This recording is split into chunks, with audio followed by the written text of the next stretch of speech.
Welcome everybody to Thundering Einherjar, episode 13. My name is Sam, I'm your GM, and I have some players. I am Jägermeister, playing as Denver Wright. I am Zerdo, playing Geralt Kenshin, the on-planet, off-planet rebel. I'm Suda, playing Yvonne Horn, and I'm pretty sure she just bit her lower intestine. And I'm Hegemon Lur, playing Caleb Archer, a man whose motto is what's yours is mine and what's mine is mine, and he may have just bumped his head at the end of last session. All right, so you guys are... We're going to go with you guys are on the bridge of the Mule 2, this Mule dropship for the jump. So alarm sounds... and like the entire crew like looks at each other worried, and then like silence the alarm. The captain goes to call the captain of the captain of the jump ship, and then you hear another alarm sounding off from the like operations station. This is just a incessant like zzz warning. Denver.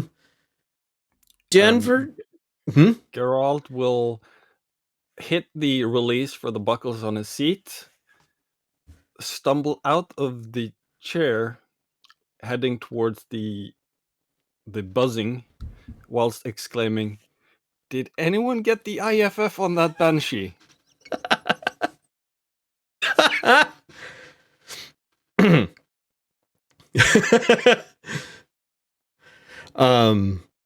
The operations officer like looks at you, and as you come over to them, and then looks at the output of what's causing this buzzer, and just goes stone white. Could I get a give me your Denver, I need a roll from you. I don't know what roll I need from you, but I know I need a roll from you. Give me a knowledge plus intelligence.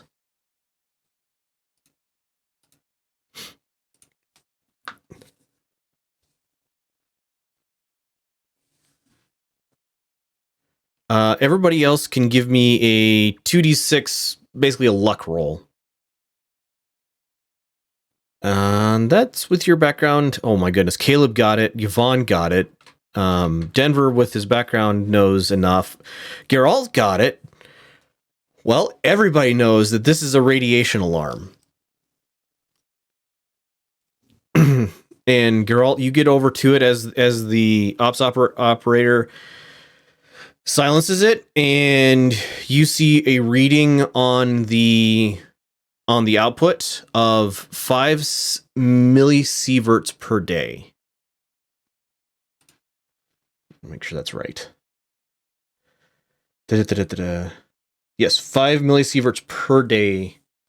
Body equivalent dose is what this alarm is reading. Oh yay, radiation. I've always wanted that third leg back. Somebody else in the room says, how bad is it? And the captain looks over at the operations officer, and the operations officer says, well, we need to get out of here faster. And the captain looks at all of you and goes, I don't know that faster is an option. The captain of the Schnecka would like our guests to come with me to the bridge of the jump ship. Great, this day just went from bad to worse. Cool, let me just swallow my lower intestine again first. So you guys, he leads you out of out of the dropship hangar into the Schnecka.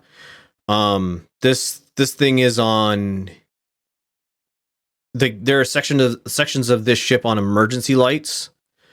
You see crew moving back and forth. You saw, as you guys were coming down here, crew gathering up stuff from the mule to take over to the Schnecka. And looks like the crew from the mule are going to start helping out with damage repair, whatever it's called. Just lost the word. Damage control? Damage control. Thank you. But the captain just quietly leads you. You guys are weightless currently, which is a little uncommon. You guys are familiar with dropships. There's usually about there's some small level of G-force that constantly pushes you back towards the tail of the dropship. Or sorry, not dropship, jump ship. And you do not feel any sort of gravity currently.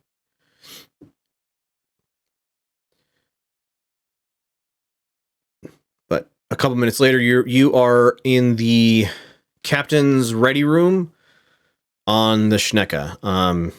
The XO salutes you as you come in and then runs off to do something.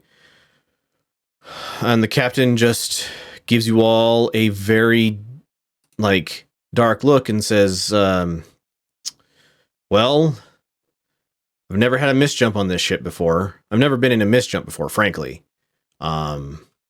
Please tell me none of you guys are unlucky, because we're going to need a lot of luck to survive this. I blame Morena. She's been through this before.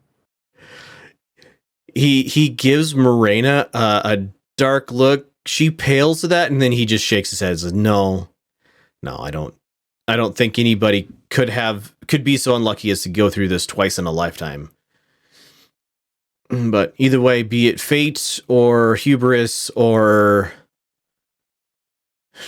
just pure bad luck, we find ourselves here. And he hits a couple buttons on his desk, and the monitor beside him lights up, and he turns it towards you guys. It is marked as a live feed from the aft of the ship. You see, in the direction where you would normally see a sun, a tiny black speck with two beams of cerulean energy emanating from it. Wait a second. If that's not a star, where are we getting the radiation warnings from? Did we blow a reactor? Well, one of the fun things about a black hole is anything that doesn't fall into it gets accelerated by it. And he points out to the cerulean cones. What you see here is false color. And false color of, good old X-rays and higher level gamma radiation. And what we're getting right now is a good strong dose of that, and be glad that we came out somewhere that isn't actually inside of those. We're actually about 90 arc seconds off of the very, what I would call, outside edge of one of those. So does this mean we can charge the jump capacitors? Well, if we can get the sail out, yes. Unfortunately, I have bad news. Charging the capacitors at the rate, assuming we could get the sail up and fully deployed And between us and that beam of death out there, 10 years, maybe 12 to charge up the jump drive. My sail wasn't built for absorbing gamma rays. My sail was built for mostly absorbing from the ultraviolet spectrum down through the near infrared.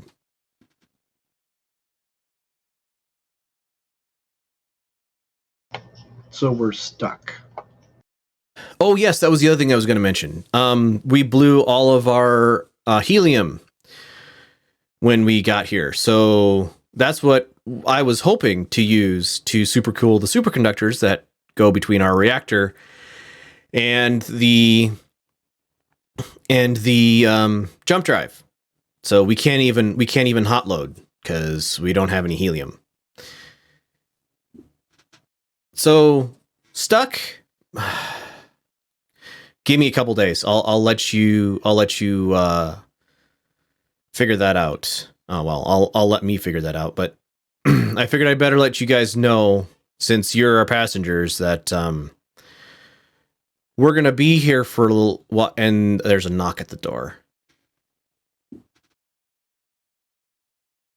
He pauses, looks at you, and says, "Come in." Entering through the door is the XO. Says, "Captain, punch up. We found an emitter in the system that isn't the hole. You might want to punch it up on your speakers, because, well, I don't believe what it is, and I have more work to do. So." And the XO comes out, or leaves the room. He was reporting a radio signal that Yes. someone on the word radio signal. Geralt is already on the pad, swiping through receiver and trying to find it. You would have give me your intelligence plus program roll. It's easy. The 6 or 8, 12. Yeah, you are able to pull it up. So you were the first person to hear, but the captain pulls it up shortly thereafter. Oh, that's too quiet. I'm feeding that through speakers. Right. The speakers on the pad, not very good, but not the bridge speakers. Okay, so coming out of Geralt's speakers, to anyone receiving this message, please deliver the following zip squeal to Colonel Jaime Wolf of the Wolfstragoons. You will be rewarded handsomely. And there is you get it as an audio screech, but it is definitely a compressed and encoded message after the audio cuts off, and then it repeats every 30 seconds or so.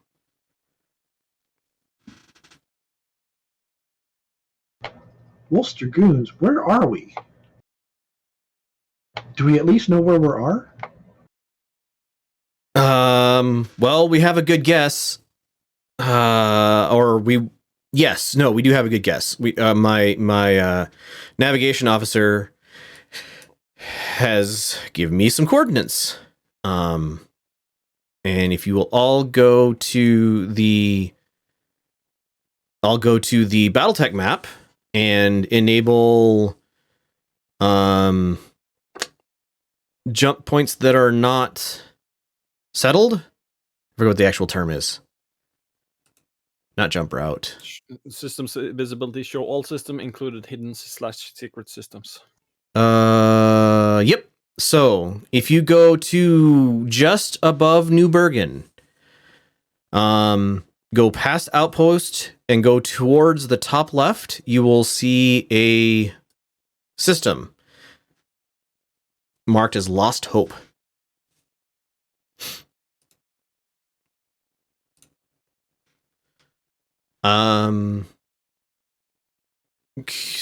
Geralt, could I get if you're trying to unload the following message, please, I need another intelligence roll plus hacking.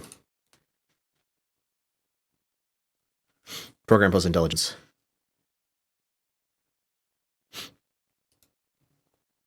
it's going to take you time. You didn't break it. Well, I mean, you have it on repeat, so it's not like you could break it permanently, but you are unable to decode at this present time. I will also make a recording of said thing. Just keep it in the pad. The captain goes, we're gonna have to move the majority of the crew over to the mule because you guys have thicker armor than we do. And the captain of the mule nods. And to the Einherjar. Well, we have something else that's sending out that message. And you guys are supposed to be some special operative something or other. So, assuming we can track down the origin point of that message, are you guys interested in seeing if you could at least collect us some helium from it? Couple, 200 tons. Do we have any way to get there? The mule will get us there. Do we have any way to haul it, is what I'm wondering. Well, that'll be something for you to find on the other ship, because it would take days for us to cut out enough tanks from here, and that is days out in, he points at the marker. So the interior of this ship, he's got a little readout. Interior of this ship is reading 10 millisieverts per day, and exterior is reading 10 millisieverts per minute.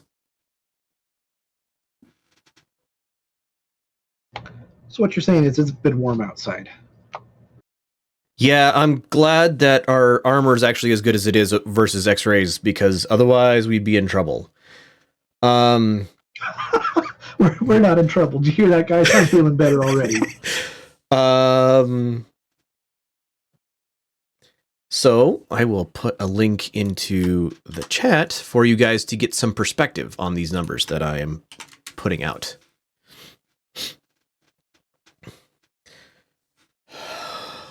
We have a couple weeks in this, he waves, atmosphere before we really start taking a lot of damage. Getting this heavily dosed with X-rays is about the worst way you can get it, though, because it likes to penetrate right into your bones and start from there out, destroying the rest of your body. So once we have isolated this radiator,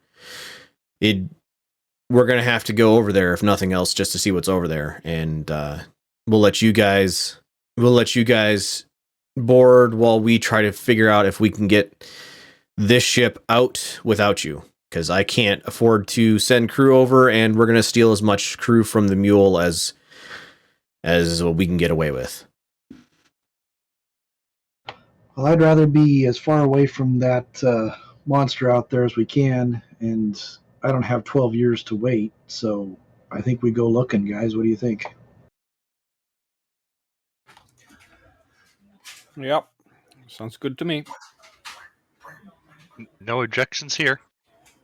None here either. All right, you guys break the meeting and head back over to the mule. You're given 12 hours to prepare as best you can, because that's how long they need to make sure they have as much material over. Basically, get any injured onto the mule from the Schnecken, get any able-bodied crew that aren't needed for direct flight of the mule back onto the Schnecken for repairs, and get as much material onto the Schnecken for doing said repairs as possible. There is a small cry of joy that you guys hear when you feel the whole the mule, and you're assuming the jump ship below you, twist, and there's a chime through the jump ship saying sail unfurled, and you feel the microgravity kick in of the station keeping drive, keeping you in place.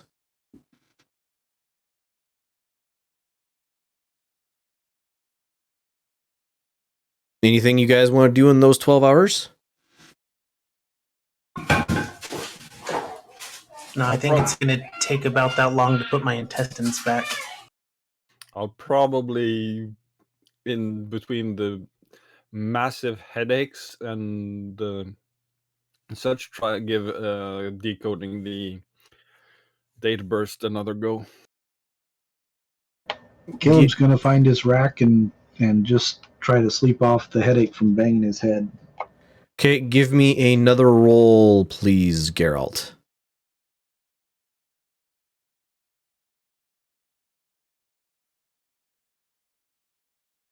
Not a whole lot better than it was. Well, okay, I'll reroll that. Okay. Well, 11 it is.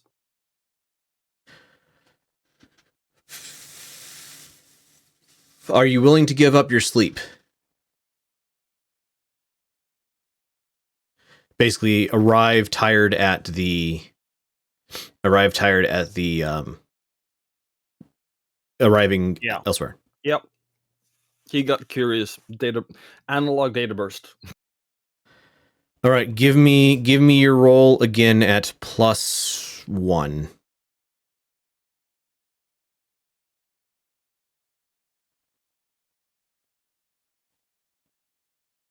There you go. There we go. Please meet me in the sideboard. All right, so after unpacking it and spending about 6 hours with your data pad decoding it, you get the following. Jaime, we will not be joining you at Delos for your meeting with the Federated Sons. The Misjump killed 90% of the crew on the Daedalus, Icarus, and Sci-Fi, and many of the rest of us are injured. The Daedalus and Icarus are mostly undamaged, but the Sci-Fi will never land on a planet again. I'm having some of the remaining elementals transfer bodies to the Sci-Fi to bury them in the black hole beneath our sail. The engineers are thinking that the X-ray and other high-energy particles will be able to charge the jump drive and LF batteries in a few years.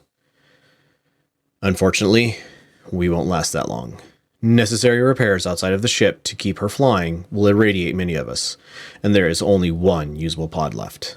We have enough food and supplies remaining for the few months that it will take us to do the necessary repairs and set the ship to automatic.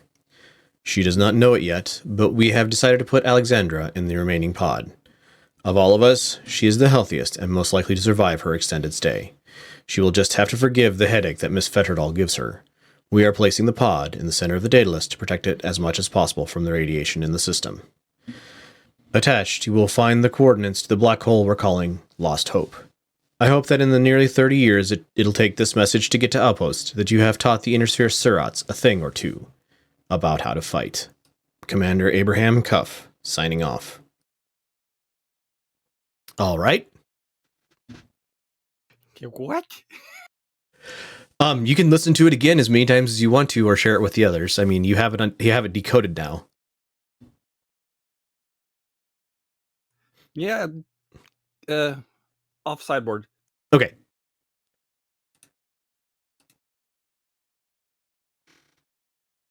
At the conclusion of that audio file, Geralt will just walk.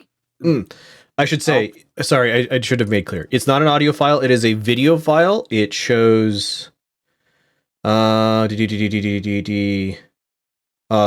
looking middle-aged man wearing Wolfstragoons captain's uniform. So, continue. Yeah, upon the conclusion of that video file, he's just gonna bolt for Caleb's door and hit the door of any thundering Einherjar crew member on the way. You guys are pretty much all right near together.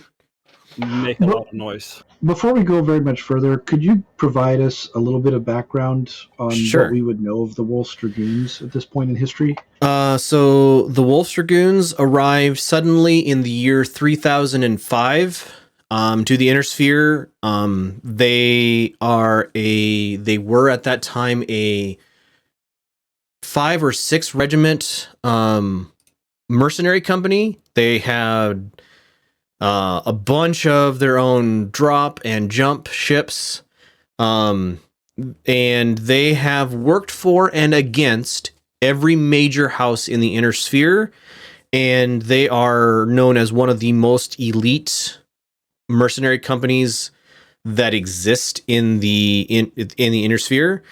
Their most recent to now previous contract was for the Draconis Combine and against the Davians.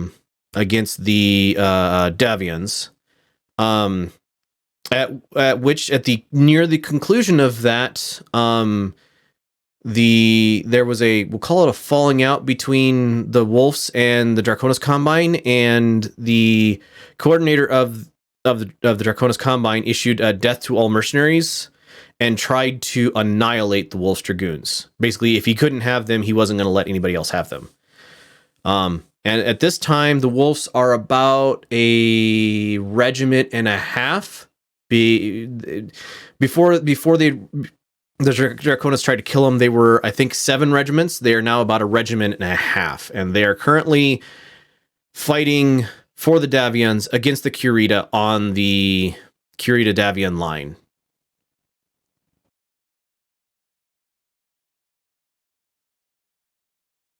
Okay, thank you. That helps a lot. Okay. Geralt will all but burst into Caleb's room with the comment of, "Wake up! I got things to show you." Oh, for criminally, Geralt. Fine, give me a minute. I got... Sure. 25 seconds, go. Oh, there gotta be some coffee on this ship somewhere. Geralt will continue to gather the crew and wait patiently, or rather impatiently. I was gonna say, by waiting patiently, Geralt is bouncing from foot to foot with the data pad in his hand. And just for context, we're on a drop ship hours from anywhere in the middle of nowhere, right? You're on a drop ship. Yes. Well, you don't know. I mean, You don't know. We've been traveling for hours, so we're hours away from the jump ship, and we don't know how far we're going. Oh, no. You guys haven't left the jump ship yet. You're still attached. Oh, okay. So they gave you 12 hours because they needed that long to finish transferring personnel and equipment between the two ships. Got it. Okay, Caleb will make a little bit of an effort to roust himself, but he's still grumbling the whole way. As I come in, I bring Caleb a very cold cup of coffee that I keep on hand in case of emergencies. Oh, Yvonne, I may actually let you take that sloth with you. Thank you so much. Oh, yeah, totally did that for the sloth. Okay. Once the last of you walks into the room and the door closes behind you, in his, I'm going to say, excitement, Geralt can't prevent himself from hitting the play button again. Hami, we will not be joining you at Delos for your meeting with the Venerated Sons. The Misjump killed 90% of the crew on the Daedalus, Icarus, and Sci-Fe, and many of the rest of us are injured. The Daedalus and Icarus are mostly undamaged, but the Sci-Fe will never land on a planet again. I'm having some of the remaining elementals transfer bodies to the Sci-Fe to bury them in the black hole beneath our sail. The engineers are thinking that the X-ray and other high-energy particles will be able to charge the jump drive and LF batteries in a few years. Unfortunately, we won't last that long. Necessary repairs outside of the ship to keep her flying will irradiate many of us, and there is only one usable pod left. We have enough food and supplies remaining for the few months that it will take us to do the necessary repairs and set the ship to automatic. She does not know it yet, but we have decided to put Alexandra in the remaining pod. Of all of us, she is the healthiest and most likely to survive her extended stay. She will just have to forgive the headache that Miss Fetterdall gives her. We are placing the pod in the center of the data list to protect it as much as possible from the radiation in the system. Attached, you will find the coordinates to the black hole we're calling Lost Hope. I hope that in the nearly 30 years it'll take this message to get to Outpost that you have taught the Intersphere Surats a thing or two about how to fight. Commander Abraham Cuff, signing off.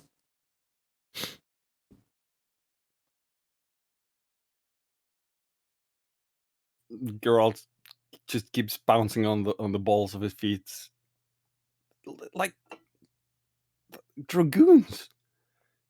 The equipment they had. What?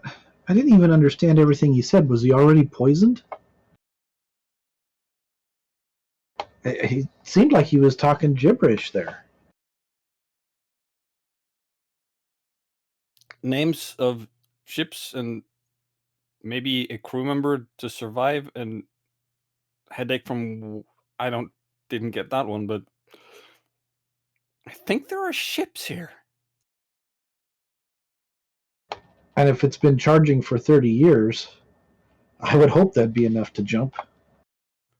Even if it wasn't a full 30, like 8, 10, 12 years, they might possibly be charged.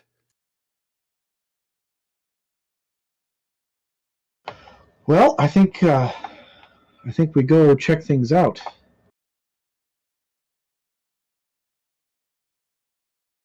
I just posted the transcript to that in the Mech Commander's Corner.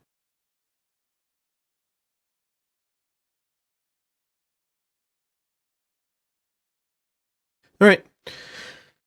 Captain of the Mule, like, you guys have about an hour left, so you can go find breakfast or supper, or who knows what time of day it is, in a jump ship, or in a drop ship attached to a jump ship, hovering however many millions of kilometers over a black hole.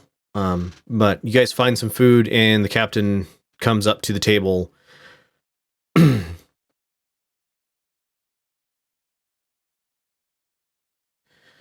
You about ready to go? Yeah, we might not be in the mud quite as deep as we thought.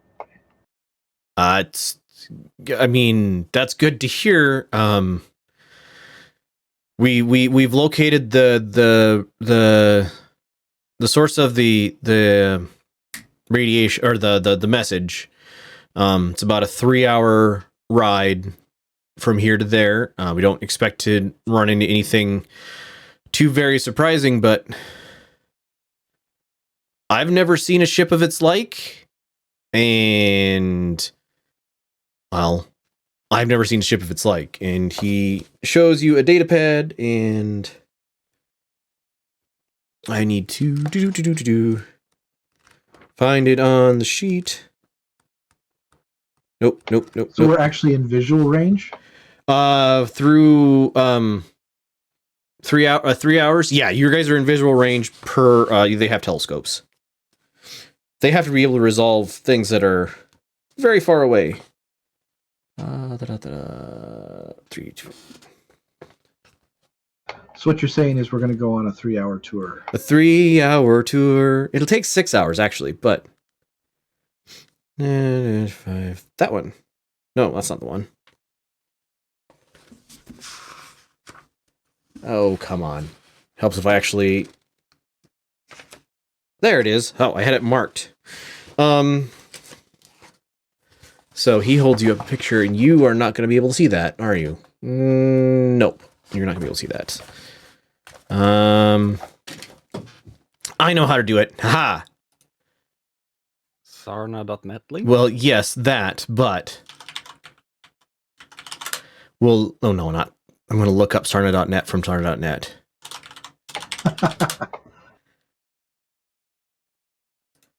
It's... Okay. No.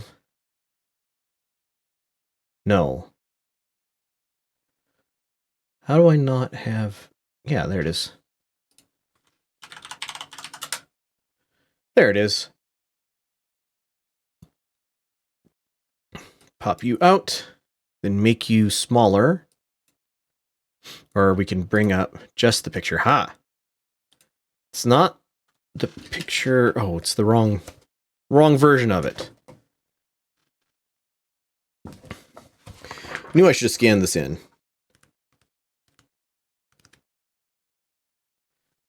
Where do I find...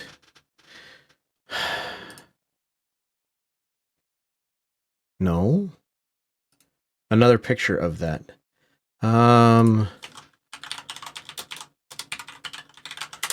Sorry guys, no. Images.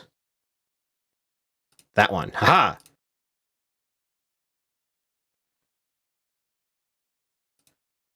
Open, please. I don't care. Nope. Want to make this smaller.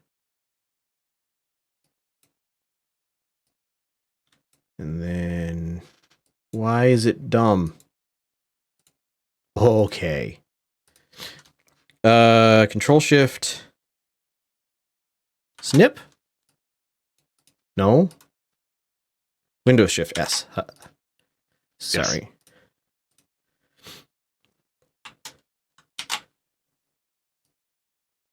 That. All right, and then open you up. Haha. So that, if you go to to my stream, you have a low res version of what they're seeing out there. The telescopes. That's the word I'm looking for. I would probably say an on-point resolution picture. Fair enough. So you need to get the telescope focused a little better there.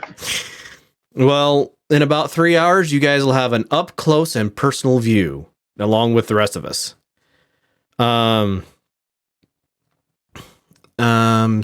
you guys, the drop ship detaches from the jump ship and navigates away, lights her fusion drive off, and you guys at about a comfortable 1G work your way over to this thing that is I should just leave this page open.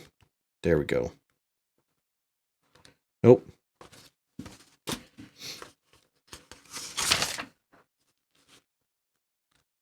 Do. There it is. It is 3/4, somewhere close to 3/4 of a kilometer long, and it makes the jump ship you were on feel small, and the drop ship you are currently on feel tiny. And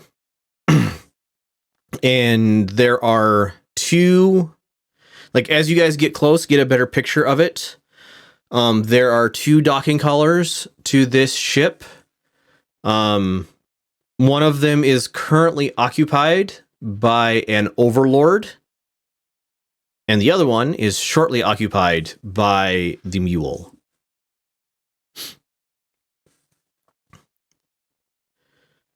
And one of the, like, there's like 5 crew members left right now on the ship who aren't like currently treating to wounded from the Schnecken or wounded from the mule or are wounded. One of the guys says, "All right, follow me. We'll go to the man port. We are properly locked in.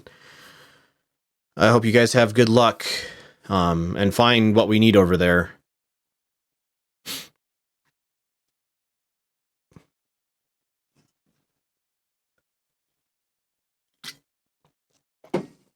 Thank you. And Geralt will probably start just walking into the oddball ship in tactical mode. A what? Tactical. Gun out, ready to go. Okay. You guys get to the man door, unseal the your side of the door, and hit the open button on the other side of the door, and you get that, and the display comes up as unbreathable atmosphere.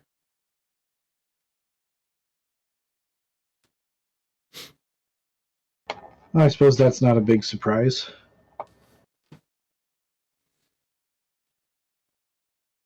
Do we have... I hate to do an assault in suits. Do we have any way to cycle the atmosphere from here?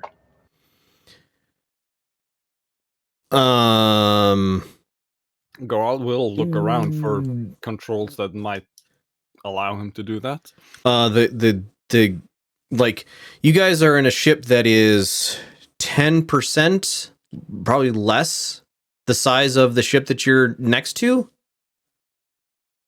Like, if you had the entire volume of the mule in air, you probably have less volume than the air that would be inside of this ship. But I was thinking that maybe there's backup air tanks on the other ship that we could trigger.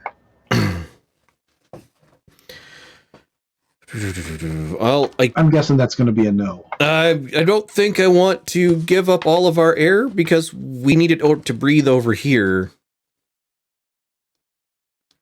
How long is a mule? See if I can get to that.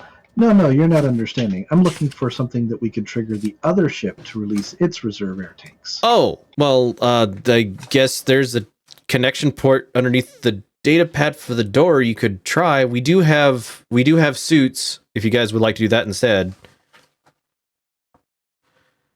Those suits make me look fat. Okay, so no, you're about a seventh the size. You're about seven mules long is the size of the ship that you're currently attached to. Well, gotta know, Geralt, see if you can work your magic. I'm gonna start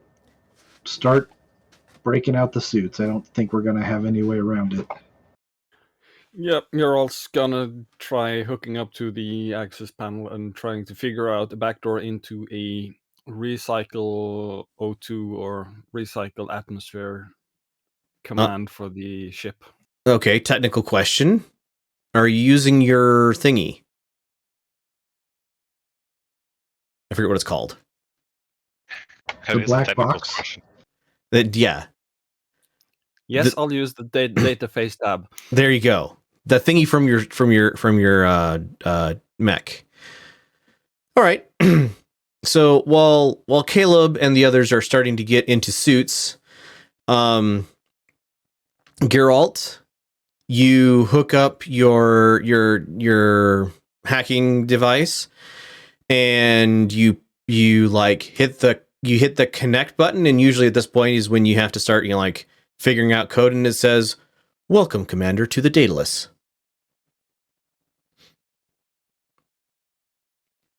Command. Geralt will take a dry spit take and stumble backwards from the monitor. Okay, your thing disconnects and clatters to the floor. What the heck? Geralt, are you okay? Maybe?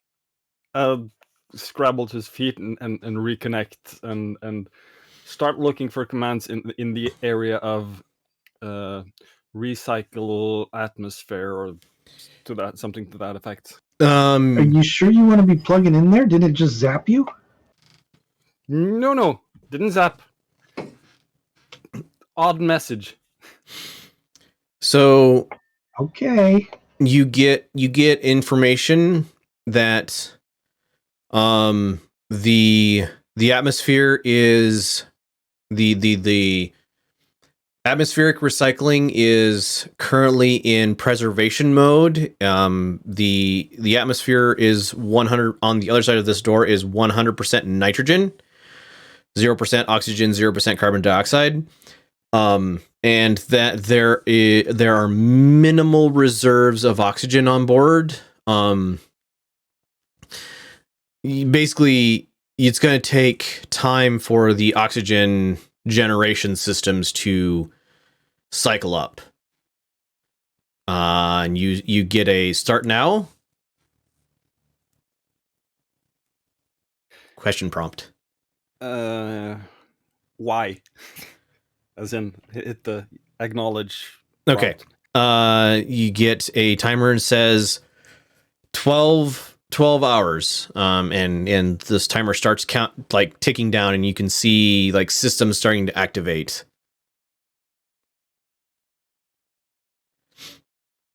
Right. Suits up then. 12 hours until breathable atmosphere. I knew it was too good to hope for. Let's get her on. Nobody take any pictures. I hate the way these suits make me look. Geralt will just hold his pad camera facing her and just smile and just put it away. Since Denver, you're pretty much the only one who has spaceship stuff in your background. You are at full ability in your spacesuit. Everybody else is a -1 to all physical rolls while you're in these suits. I'll take another -1 because I'm tired. Fair enough. I'll say you're -1 to all rolls. Caleb is going to make sure that he's got his vibro katana equipped on the outside of the suit. I forgot you had that. Okay, yeah, no, that's a thing you can do.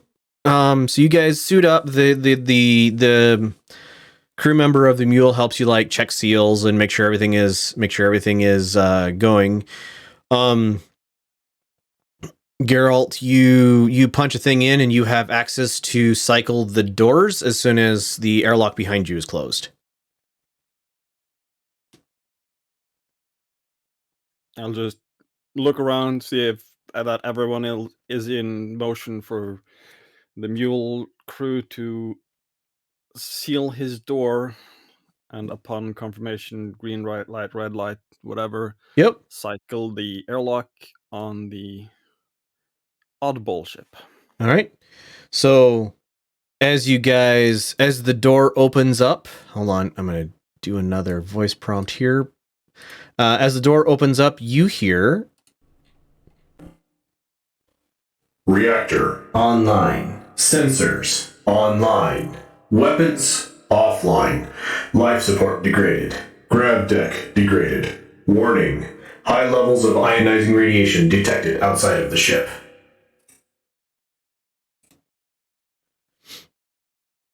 and I really hope that came through right. Yes, very automated robotic voice. Good. That gave me spine chills. Geralt will just look around for the speaker. Yeah, thank you, system. Alexa, brew coffee. You are welcome, Commander. What?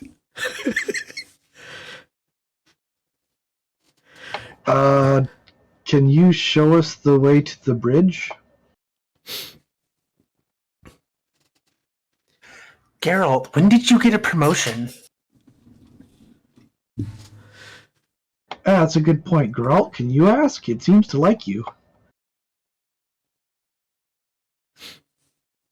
System. Visual navigation towards bridge.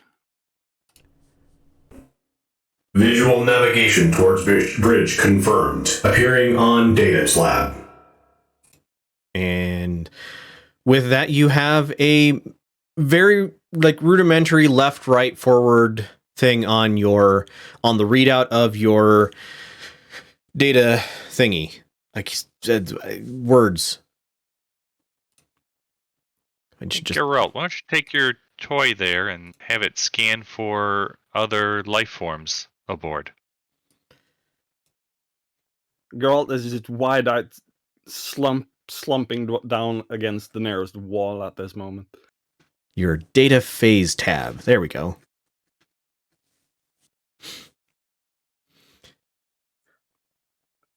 System, who am I?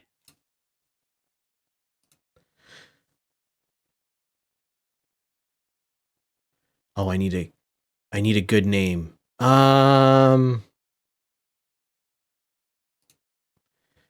Do. Actually, no. It would think this. Okay, so hold on. Oh shoot, I actually forgot the name that I gave the guy. Do you remember the name I gave the guy? Because I didn't actually write it down. Rudd or something? No, hold on. I'm gonna listen to the thing again. No, I'm not. That's just ridiculous. Was It's not in the transcript. no, it isn't because I didn't write it down.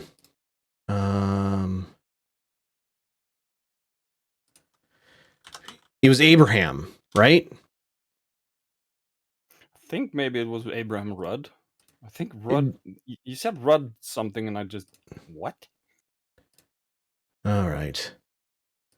Too many tabs. Too many tabs. I will remember them eventually.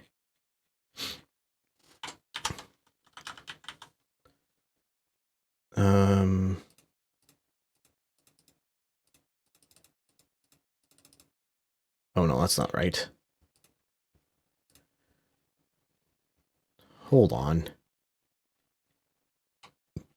Why is everything so hard to remember? Asking the question the GM never thinks about. Mm-hmm.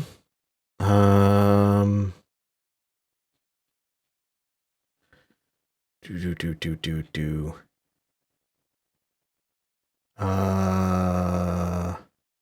Okay, well, I think it was Star Commander Abraham and then his last name, which is just completely escaping me right now. Oh, well, actually, I know a way to load that up. Hold on. Here. Haha.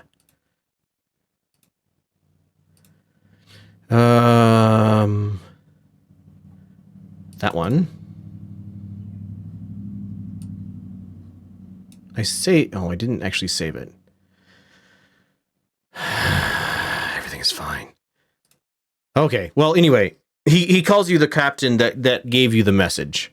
We'll go with that, and we'll just continue on so I don't have to keep my brain racking for things. Yeah, I got another question for the system, but I think maybe you got that more locked down. Where did we come from? Where did this ship originate?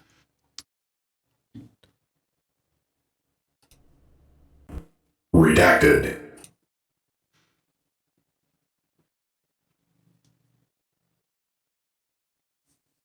Oh boy. Okay, let's go.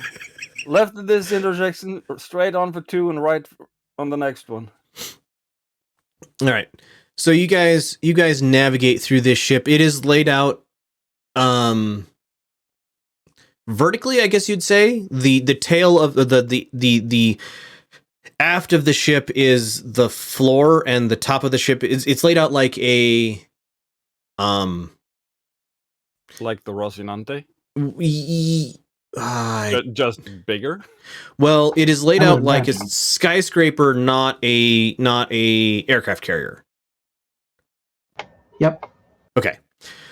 So you work your way. It's a relatively short-ish walk to the central like elevator system. The elevators are functional, and you're able to, if you trust them, like hit the button, and they ping open, and then you can select the correct floor. Let me see. If a deck is about 10 feet tall, and there's 700 meters of decks, call it 12 feet tall. Call it 3 meters tall. 3.5. Yeah. 3 meters. Little cramped. So call it 4 meters per deck. And this thing is 703 meters. 80, 90 decks or something. No. Oh yeah. 703 divided by 4. This thing has 170 decks. And you guys are currently on deck 30 something. And the bridge is located on deck 87. I'm guessing either the face tab has a number to push, or the light on the button to push is lit up, because apparently I'm the captain of this outfit. Yeah, you guys, yeah, like you're able to like type in the deck code. It's not there's not 170. Well, for one thing, an elevator does not go the entire length of the ship. There's like banks of elevators here. But you get to the right elevator, you have to transfer. Well, you're 20. Yeah, you have to transfer once to a separate elevator. It's a little weird riding an elevator in 0G. Micro G. Because you know, it's like gravity increases as you are accelerating, and then it levels off while you're moving, and then you're kind of moved towards the ceiling as the elevator slows down to stop. So it takes a hot minute for you to like get track of how these work. But you know, you go 20-ish decks, and then there is again the left, right, forward directions towards the bridge. These suits come built in with barf bags, right? Hope so, because yeah. we're still 11 hours and 45 minutes until breathable atmosphere. You can like, the atmosphere won't kill you. It'll kill you, but it won't. It's not like it's poison. It just doesn't have any oxygen. So somebody needed to like take off their helmet, throw up, and then put their helmet back on. It wouldn't be the end of the world, as long as they got their helmet back on before they breathed too much. This is why I usually pilot mechs and not starfighters. Keep it together. Keep it together. Just look at the floor. You'll be fine. All right. But it's boring and gray. You just decorated that little spot there. You guys work your way to the bridge. Like there are obviously like 4 checkpoints between the elevator bank and the bridge, of like heavily reinforced bulkheads with reinforced doors, and the bridge itself has Geralt, give me a program plus intelligence roll, please.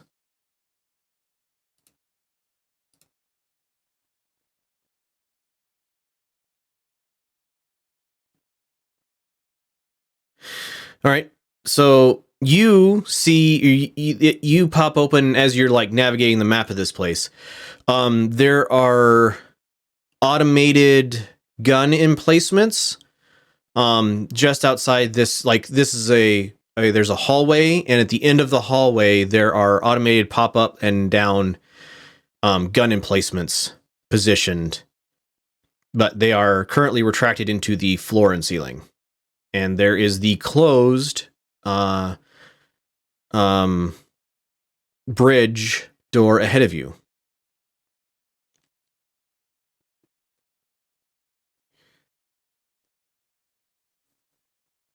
Try just putting the face tab in, connecting it, and requesting door open.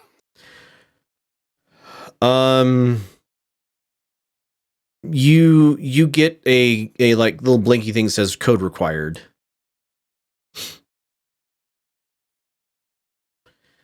Hey, you've been rolling good enough on your program, but you take a couple minutes, try a couple things, and then set the face tab to go. and you think it'll be like 5 minutes to actually unlock the door.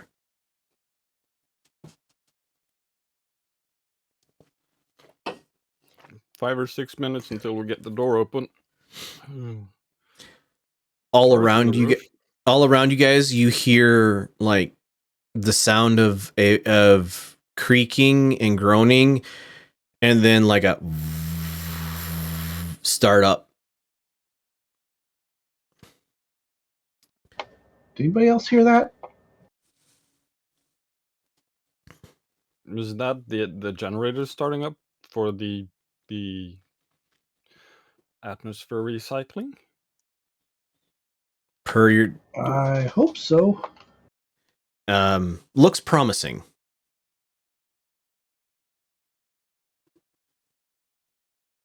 Has anybody seen tech like this before? I don't think I've seen any jump ship quite this nice. This place is spotlessly clean and heavily armored, and you saw what you swear are weapon ports all along the both beam and broadside of this ship as you approached. And you like this ship looks thicker than any jump ship you've ever been on. Jump ships tend to be like needles with a big tail attached to one end and a pointy end at the other end, generally speaking. This thing's almost as it's a half as wide as it is long, and it is bristling with what look like weapons the size of your dropship almost.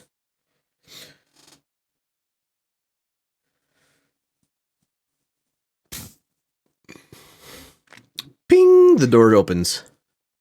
Anybody else getting those old Terra battleship vibes?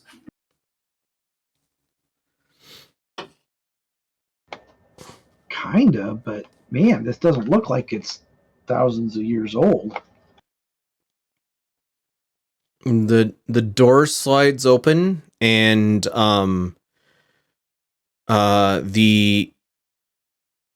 guys see a nameplate attached to the deck sole, just on the other side of the door.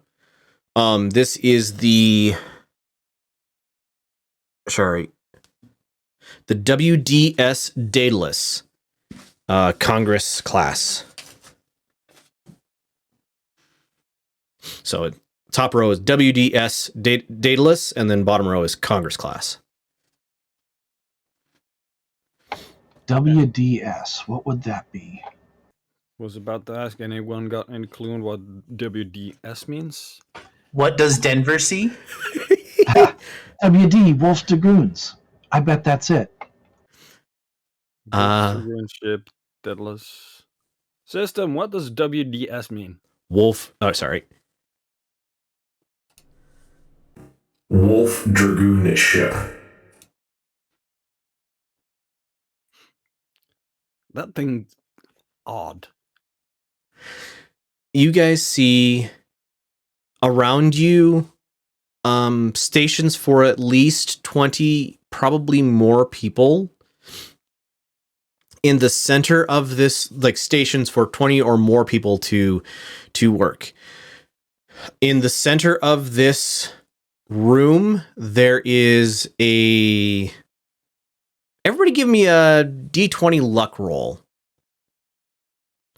You guys who worked and lived on, I'll give it on Solaris, I'll give a bonus to.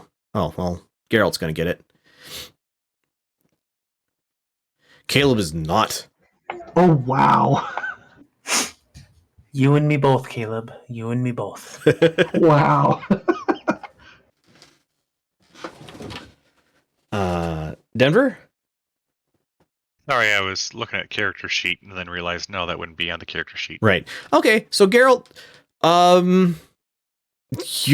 don't know where you saw it. It may have been a TV show, it may have been somewhere. but you are looking at the largest, most impressive hollow table that you have ever seen in your life. This thing is probably 3 meters by 6 meters.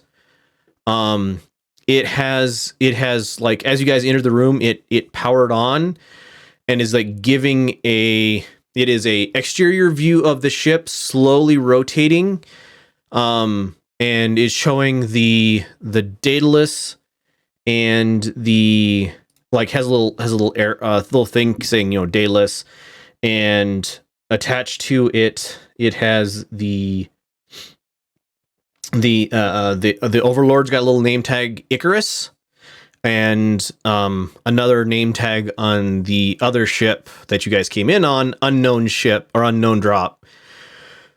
But yeah, it is a very, like, the highest tech, prettiest hollow table that you have ever seen.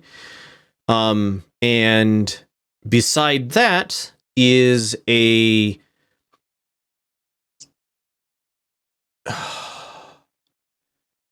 3 meter long by 1.5 meter wide thing that is like, it's like so it's 3 meters 3 meters long, 1.5 meters wide, 1 meter off the floor, and it has like connections and hoses and wires just haphazardly strewn all over the floor right next to this hollow table.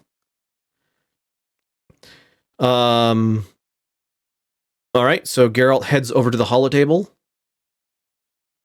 The rest of you standing at the door to this place. I see where Geralt's heading, and I shout out to him, "Hey, do you think you could convince this system to like any of the rest of us?"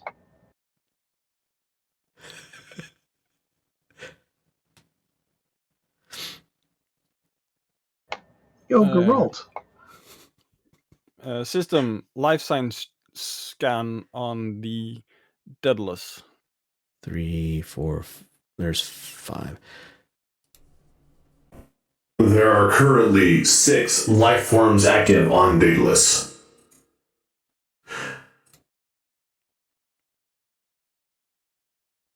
You guys brought Morena, by the way. 3, 4, 5. I didn't bring the sloth, I promise.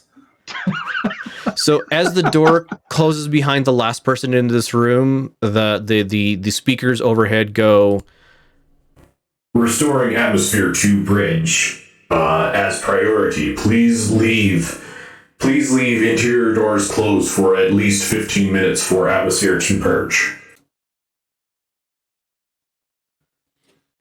And I will also request the system for access for my companions somehow. Don't know exactly how to word it, but I'm trying to get the system to talk to them too. all right, so you start setting up authorized users through your data pad by probably plugging it into the holotable and start, like, you plug your thing into the holotable and a keyboard pops up and you're like given a virtual screen and a keyboard to work with, which is so much handier than, like thumb typing all of this in.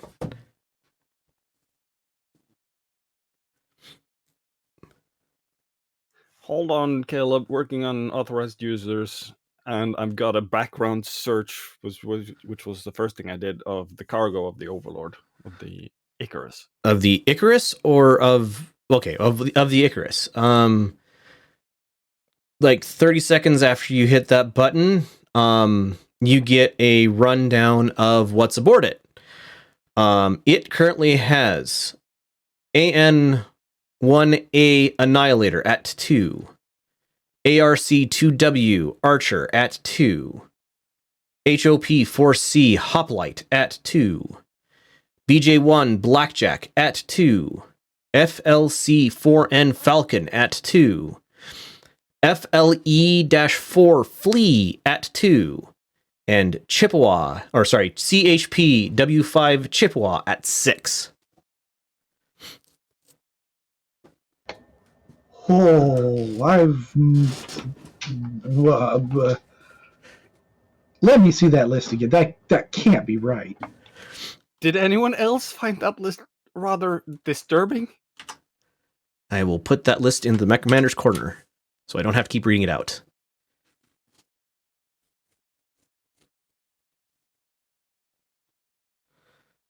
You also get there's also no food or water listed as thing, but like maintenance supplies, and so on and so forth as appropriate for that loadout. Maintenance supplies, fuel, that sort of thing. Sirs, did that say annihilators? I like annihilators. Yes, it said 2 of them. I didn't listen to the other names after that.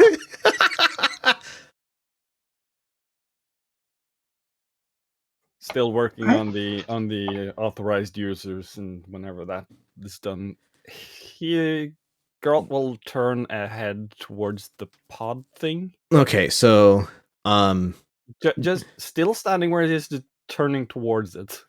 there is about half a meter down from the top, there is a glass inset into the top of this thing.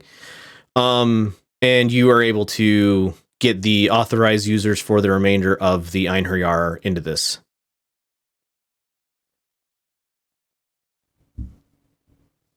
You guys should be up and running, but what's this thing? And Geralt will openly point towards the pod. The pod looks half ramshackle, half rushed in its placement here. Oh, hey, wait. The audio thing said something about something in the pod. Alexandra?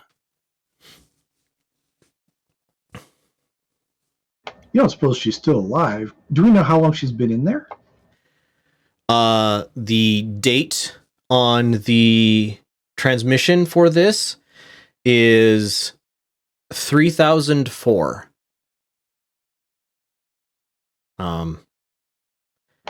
Quarter century. Oh man, that's a long time. Let's see if we can get things a little bit more stabilized before we add complications. I wouldn't want someone being able to just say something and lock us out, if you know what I mean. Yeah, I'm gonna start looking for users for the reference Alexandra. Crew list. Alexandra Kurinsky, XO, dateless. Kurinsky. Kurinsky sounds familiar. Wasn't he the guy that jumped off with all of something or other way back when? Couldn't be. He didn't have any errors, did he? I mean, he left with everyone he knew. So how long ago? That was hundreds of years ago. So I don't have it off the top of my head, but it's like 700 years ago that Kurinsky took his Starleague Defense Force out of the Inner Sphere.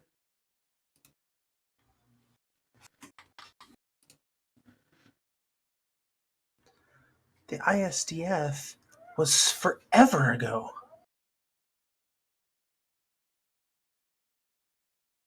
I'm gonna try and figure out a way to restrict commands from Alexandra in the system.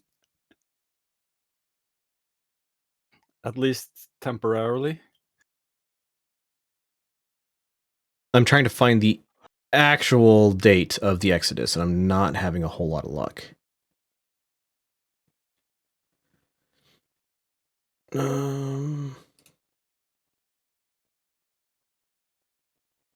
Yeah, I don't know. It's like 700 years, I think.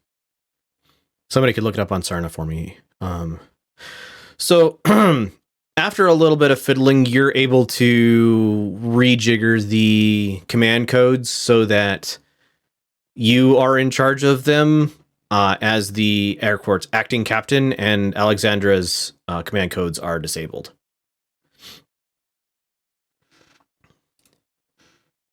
2784. 2784. So 300. Sorry, about 300 years. 250. 250-ish. Yeah. Ish.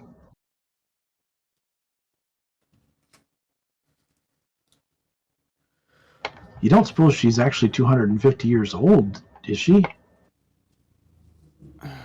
I wouldn't think so with it. Maybe? Probably not. Because the transmission that was sent was dated at 3004. 35 years ago.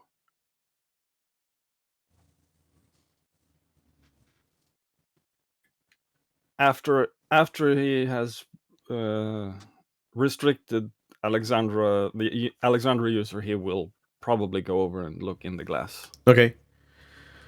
Anybody who goes over sees a young-faced woman, like a light blonde hair. She's maybe 30 at the outside. She has on I should actually look up the rank. She has on a Wolfstragoons, like you can see the lapels of the Wolfstragoons uniform. Actually, I think I may have, I don't know. So it'd be one step down from captain. Commander?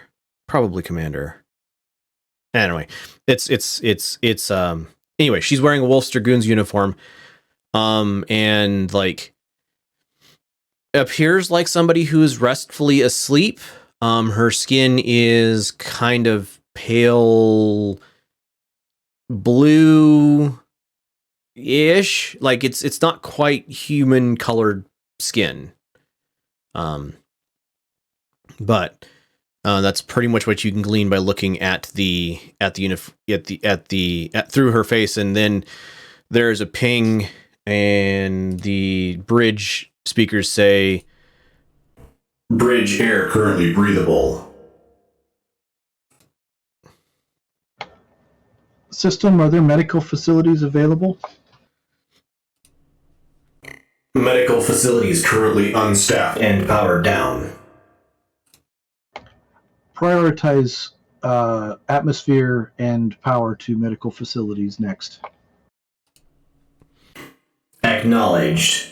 Prioritizing connection between bridge and medical facilities for oxygen restoration.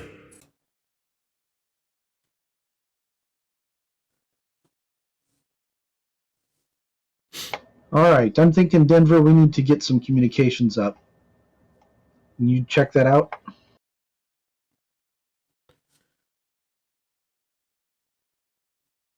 Denver, to do that, give me a 2d6 plus intelligence roll.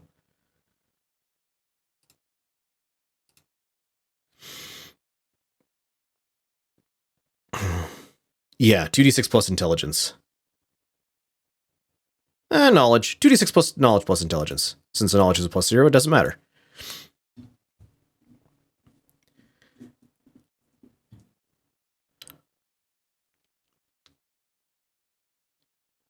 Hour flight at 1G. Oh, you guys are within talking distance of the Schnecken as well from here.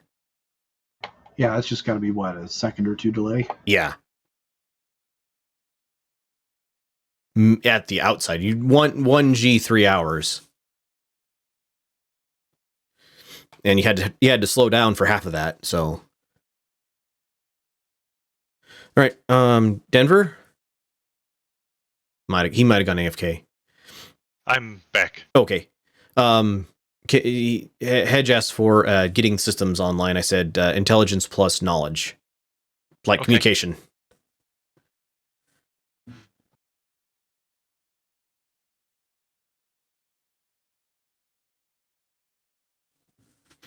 Oh, like 30 seconds. You sit down at what looks like the communication station. It's got a microphone on it, which is how you know. Something. You figure it out. You sit down, you type in some stuff. You were given a user and password by Geralt as your username for accessing the system, and you are able to bring up communication bands and it lists it as unknown dropship and unknown jump ship.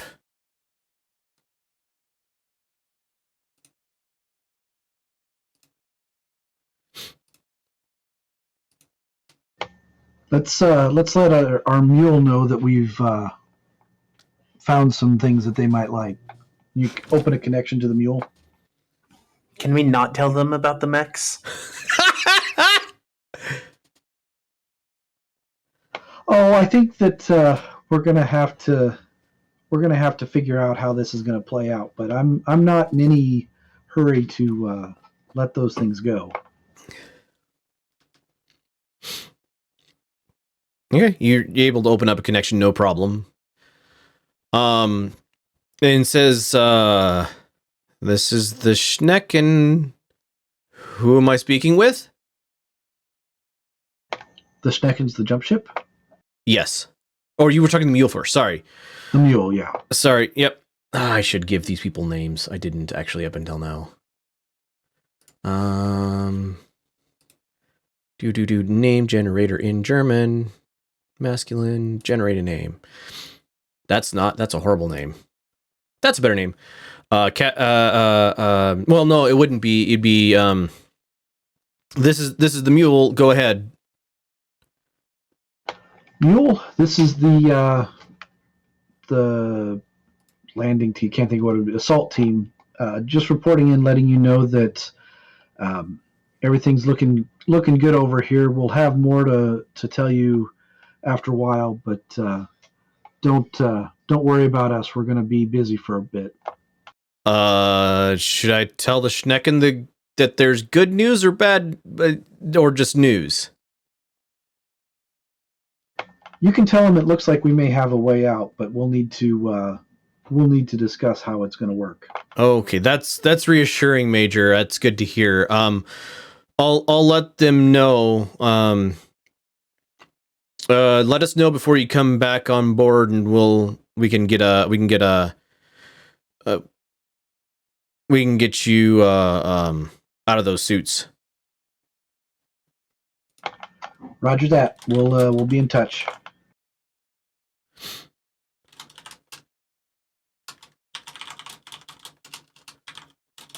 All right, people, what's our next priority? Do we know what sort of state the ship's in? Can we figure out, are we going to be able to jump it away?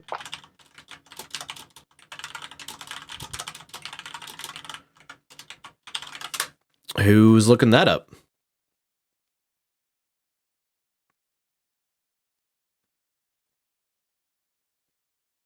Well, Caleb will wander over to a random control board and start pushing keys. Okay.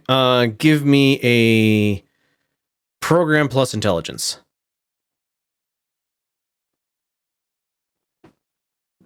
Oh, yeah. Oh, wow. That's the best I've ever rolled on that. You aced that. And still got an 11. So yes, you're like 30 seconds, and you are reading that the jump drive is fully charged and online, and the lithium fusion battery, and you have no idea what that means, is also fully charged and online. You think she can jump, but you're going to need more than just a couple people to make this thing jump.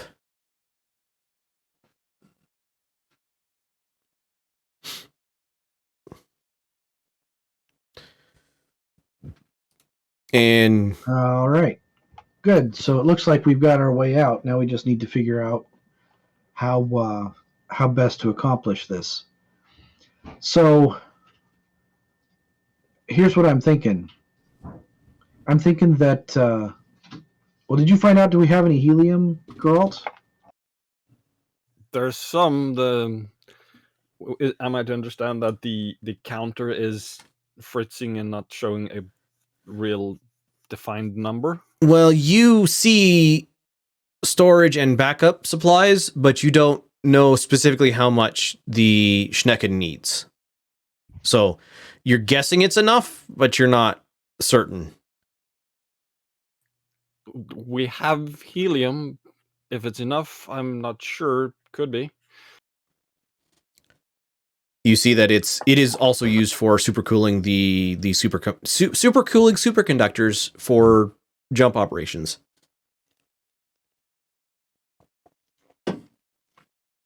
So here's what I'm thinking, and I just want to see if you guys think we can pull this off. What if we tell the mule that our way out is the helium, and that the ship is in pretty dire straits? I'm here for this. I am here for this. Okay, going to continue. I mean, if we can send them on their way and take this for our own, I ain't complaining. Denver, what do you think? Can you pilot this monstrosity?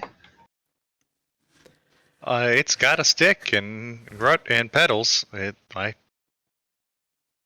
just needs a little more clearance is all.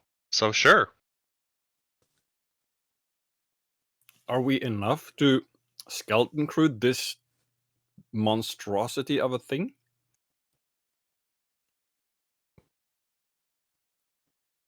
System, what is the definition of a skeleton crew? A skeleton crew at a Congress-class frigate is considered to be 20 individuals. Well, crud, that sort of blows that plan out of the water. And I'm guessing that those 20 would need to know what they're doing. Well, I will say you have one person who might know what that means, because the computer is not going to give you any more helpful information than 20 individuals.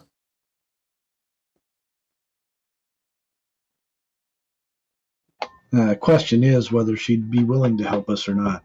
I think we've got to wake her up and find out. Are we setting up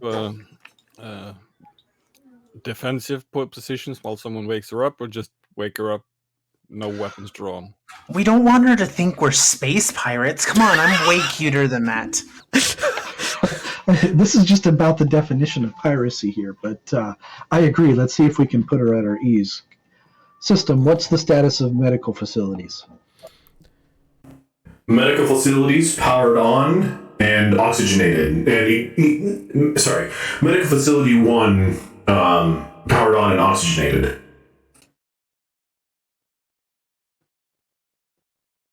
All right, let's see if we can revive her. Geralt, you've got the magic pad. Let's see what it can do. Morena goes over and gets her medical gear out and gets ready to help. All right, Geralt. Geralt will go over with the database tab and try to figure out somewhere to interface the thing with the pod. Program plus intelligence, please.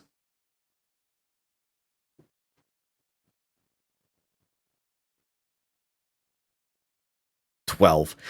All right, so you take your database tab over, hook it up to the pod, and you figure out the correct sequence of do this, do that, power this on, power this off, whatever needed to restore Alexandra from her long cold slumber. And it's about 30 seconds, and you guys, anybody who's standing near can see the color return, the pallor that was there kind of leave her face and leave it kind of a more natural peach pink tone. You see her the lid delatch, and because it's science fiction, like open up, and a cloud of condensed or like a fog flows out from inside of this thing.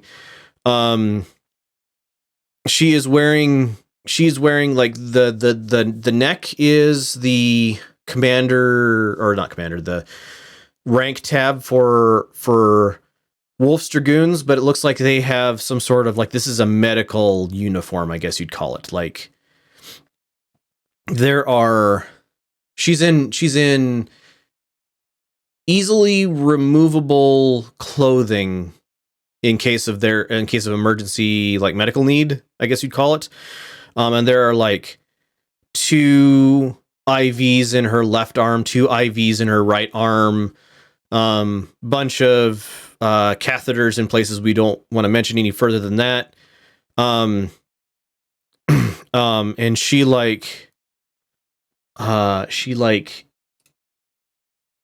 sits up just a little bit and says, what? Oh, my head. Okay. Must have been in a pod. Must have been, and then she kind of like blinks her eyes open and looks around at you guys and goes, "You're not dragoons." Welcome back to the land of the living. Thank you. To whom am I speaking?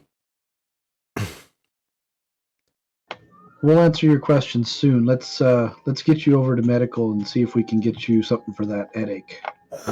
That seems like a good idea. And she's like, do you have somebody who can? And Moraina's already like disconnecting IVs and similar, and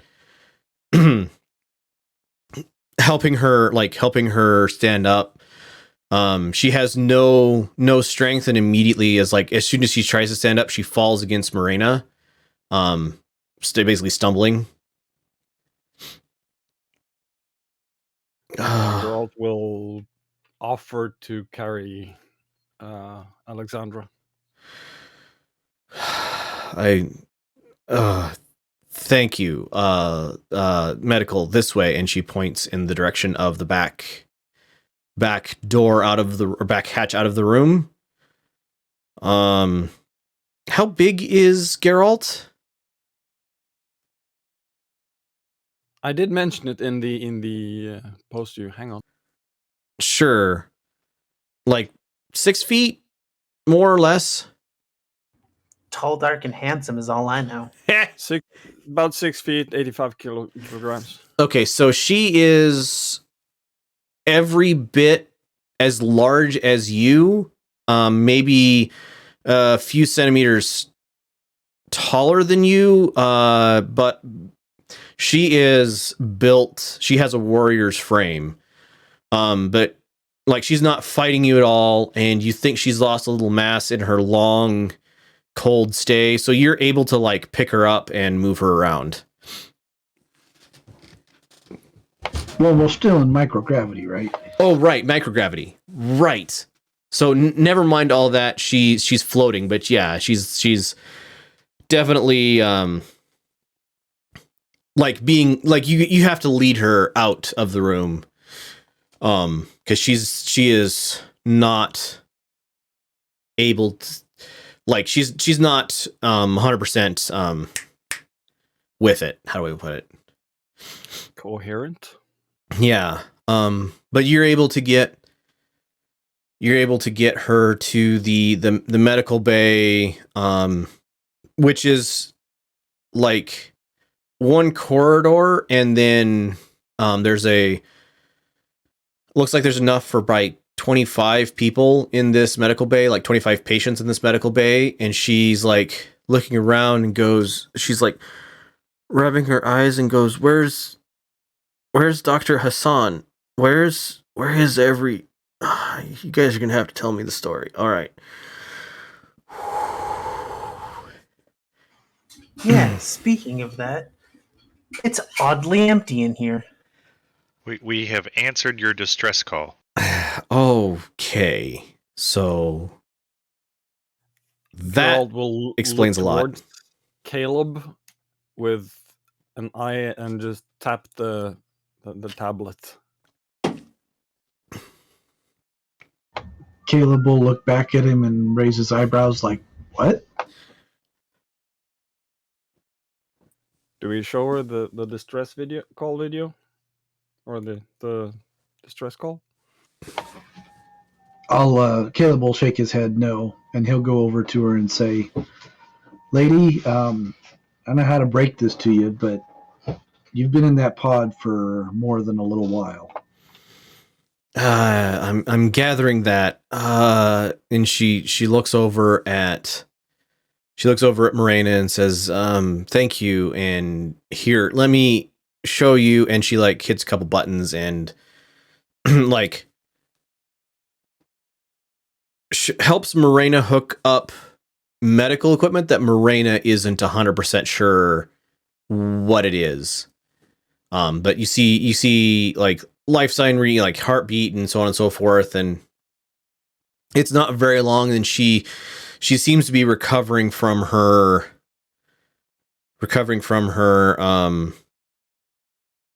long sleep. She's like, spacesuits, that means the no atmosphere on the ship, I'm assuming.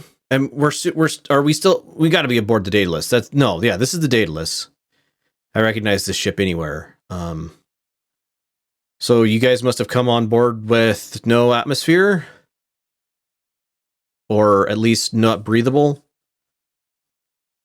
Not breathable. It's recovering now. Your ship was decommissioned is not quite the right word. It was basically put into stasis along with you. Well, this is an unpleasant morning, and she like rubs the back of her head and goes, right. Cold sleep doesn't heal. One of them must have hit me and knocked me out. All right. Have you found anybody else aboard? And how long have I been asleep? I'm afraid you're the only one. And anyone that you knew is long since retired one way or another.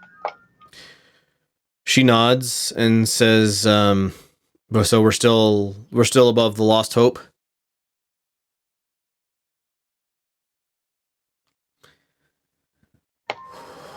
Okay. Did I lose my audio? I'm not hearing anyone. No, I just went quiet because didn't have anything to say. I can hear you. Can you hear me? Sam, did you lose your mic out? Can you guys not hear me at all? Yeah, I'm not hearing anything. I'm hearing you guys.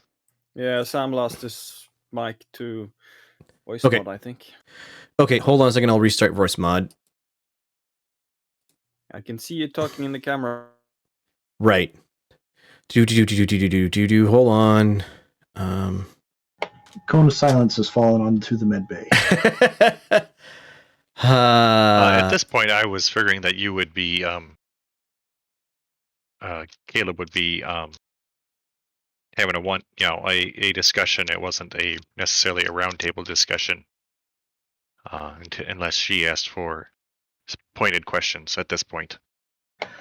Yeah, that's what I figured too. It's All answering questions without alarming her if we can. Can you guys hear me Trying now? to set the stage so she'll be amenable to helping us. Can you guys hear me now? Hey, there we go. Okay. Sorry. Well, there was a question you asked her and I responded and you couldn't hear me. I just told her, she asked how long she'd been out and if there was anyone else, and I replied that that everyone she knew has retired one way or another, and that no one else was aboard. Okay. So she nods and goes, how long until the systems are stored enough that we can get out of here? I'm assuming Daedalus, is the jump system active? Well, lady, by the way, you got a Daedalus. name? Yes, my name is Alexandra Karinsky. Daedalus, is the jump system active? Things are a bit more complicated than might first appear. She looks over at you and goes, all right, so I'm assuming since we have some amount of air that you guys have done something to the Daedalus. Well, the Daedalus was quite friendly as far as things go. Surprisingly so. That is very surprising. Okay. And many things to learn in the 5 minutes since I've been awake. Very well. Who currently controls the Daedalus? She's looking at all of you. I want to claim responsibility, but boss here probably should. I'm the commander in charge, and we have effective control of the Daedalus. She nods. I understand that. But unless you have a whole lot more people than you currently seem to, she says, looking around the room, and are willing to spend a fairly significant amount of time learning this ship, I suggest you give me access back to my ship. And what will you do with that access? I will leave this star. I'm not gonna give it the benefit of calling it a star. I will, along with all of you, leave this black hole system. And we can work out further from there. Outpost should be within range, though. I would hope so, because there aren't a whole lot of other options from what I've heard. Did I mention there was complications? You did mention that there was complications. Hold on. I'm assuming that because... correct me if I'm wrong, that you did not hear the message that was transmitted and decide to just come here instead of the Dragoons. So, complications, I'm assuming, tell me if I'm wrong, is that you misjumped here as well and were lucky enough to survive said misjump. Caleb will look at Geralt and go, I like this lady. She picks things up quick. That's effectively what's going on. And the other ship, the other jump ship, it's not in too bad a shape, but it's also not going anywhere anytime soon. Let me guess, a decade to recharge? Something like that. And toxic levels of radiation in the meantime. And there's that whole food thing. Yeah, the whole food thing is a problem. All right. I give you my word that I will in no way try to repossess this ship from you until we have arrived at a system that you consider friendly, but I am much more effective and will be much more help to you if I have command control facilities aboard this ship. You are all, I am sure, very nice people. You didn't just jettison me to space and hope for the best. But I am much more effective if I am able to interface with this ship. Granted, I would much prefer to be allies than antagonists, but just so we're clear, it will be a negotiation in the future. Your far from friends. Let's just put it that way, unless you can make some friends here. She smiles. It is my dearest hope that by the time we have arrived at a system you consider friendly, that we are fast friends. And who knows, perhaps the Dragoons will hire you all on because you seem to have at least some head for technology. I mean, on top of that, your hair is pretty too. Thank you, dear. Geralt will look towards Caleb and ask, "Do we reinstate?" I think we understand each other. Let's go ahead and give her back her command codes. Okay. Daedalus, reinstate permissions to Alexandra Kerensky. Affirmative. Permissions restored to Executive Officer Kerensky. Aboard Daedalus.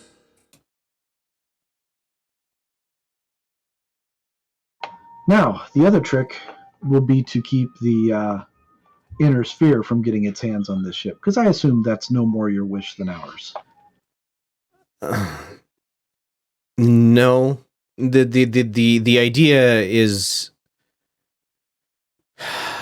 well, we'll worry about that in a minute. If you could give me a data device with some history and a date, I would like to see how. Let me see. Let me phrase this carefully. I would like to see where the inner sphere is at and how my friends have done in the past however long it is that I have been out. I still need a while to recover from, and she goes, the pod's effects. Marina, why don't you stay here with her and bring her up to speed? Oh, I'll gladly help with that as well, Marina. All right. She settles into her 0G like medical bed, and if you guys give her a data pad or something, she starts scrolling through. She looks like the first thing she does is look up current date, and then like eyebrow raised, and then she starts scrolling through like history, and she's obviously the first thing she does is look up references to the Wolfstragoons, and then she starts scrolling through their known like battle history and so on and so forth. Like 15 minutes, and she looks at you, Yvonne, and goes, Natasha still lives? Natasha? Not familiar with the name, but I can tell you everywhere the Wolfstragoons have been. Natasha Kerensky. She is referenced here as the Black Widow. Oh, the Black Widow. Last I heard, yes. She like nods to herself and smiles. All right. So everybody who isn't with Alexandra, what are you guys up to? Caleb headed back to the bridge to try his luck with another console and pushing more buttons. Okay. Specifically, what are you looking for? Just ship status, seeing what he can do to get all the lights back into the green. Okay, so you're still getting because of the degradation in the life support systems. You're still getting a 12-hour countdown to restoration, but it also is like bringing critical rooms online first. So as you're moving around, you will see in areas that have atmosphere, if a doorway leads to an area that does not have atmosphere, it has a red, like these aren't airlocks, but it has a red thing over the door, and then areas, doors leading or hatches leading into areas that do have atmosphere have green lights over them. All right. So Yvonne is filling Alexander in on the Dragoons. That's awesome. And it's like there isn't as much load on the system as the system was expecting because there's only 6 people breathing, and so the time frame is a little faster than it would be given if it had to support like people replacing oxygen cylinders and so on and so forth, trying to maintain suited usefulness while stuff is going on. There is a readout in the specifically inside of the command and control area. There's a readout of radiation levels at about 1 millisievert per day. You're thinking that since she didn't come out as a goo, that the pod has some level of significant radiation shielding included. The Sci-Fi was another Overlord class dropship. And it was loaded with aerospace fighters. But it and its cargo were essentially listed as destroyed. For the most part, and then listed as lost. In the history books, it was listed that way, or on the shipboard computers? On the shipboard computers. Okay. Denver is going to be also overlooking ship status stuff as well for piloting. You think that this ship is, if you guys wanted gravity, you could hit a couple buttons and this ship would accelerate up to 1G in a direction of your choosing to basically simulate gravity. It has, like, the computer is able to fold, like, you can't do that with the sail deployed. But the computer tells you it can stow the sail and initiate gravity if you so desire. If there's anything that goes wrong, then it's going to need help. But other than that, other than the grav deck and the life support, all other systems are coming up as nominally operational.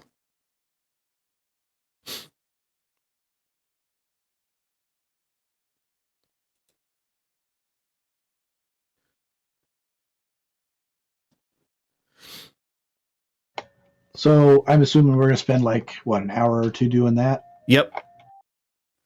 That tracks. Probably about this time, Yvonne has gotten to say the dastardly assault of the Draconis Combine as they're trying to take over the Wolfstragoons, and the wolves, like, fighting them off and destroying 2-1 Draconis frontline units, all that sort of thing.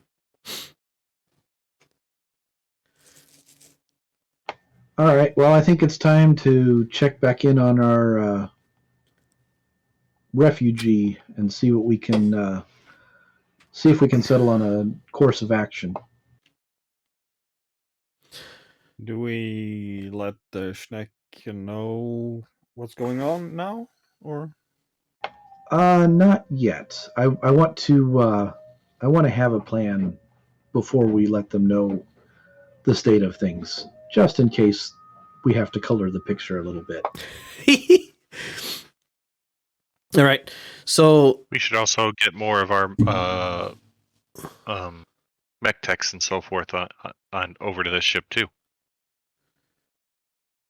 You brought. I didn't think we brought any mech techs. No, you brought the twins and Tai, and they're still aboard the mule, and that's pretty much the entirety of the Einherjar that are here. I think you guys took 9 people. I misunderstood. So yeah, the twins and Tai are still aboard the mule, and the rest of you are... They're probably sweating bullets at this point, since you guys haven't talked to them in... Well, you talked to them after about 2 hours and said, well, there's stuff going on, and then you haven't talked to them in another hour. All right. So you guys head back. Morena is currently disconnecting the medical devices from Alexandra. She gives you the basically looks at you and says, she's as healthy as can be expected for somebody who spent a quarter century asleep. She's going to have a big welt in the back of her head for a few days. I've given her something for that. And she's told me where to find her uniform. And so, it's just in a pod underneath the pot. It's just pod underneath the pot. Anyway, I'm going to go get that for her. If you guys give her 15 minutes or a little less, maybe, to get presentable, she's ready for you. All right, 15 minutes is fine. I guess it wouldn't hurt to check in, Denver, if you want to update the mule that we're still investigating, and we'll touch base with them hopefully soon with more details. Roger, will do. Don't tell her about my new best friend. So you call over to the mule and you get back. Denver, this is Mule Actual. So what's the status on the helium we need for cooling? You guys think you can find some?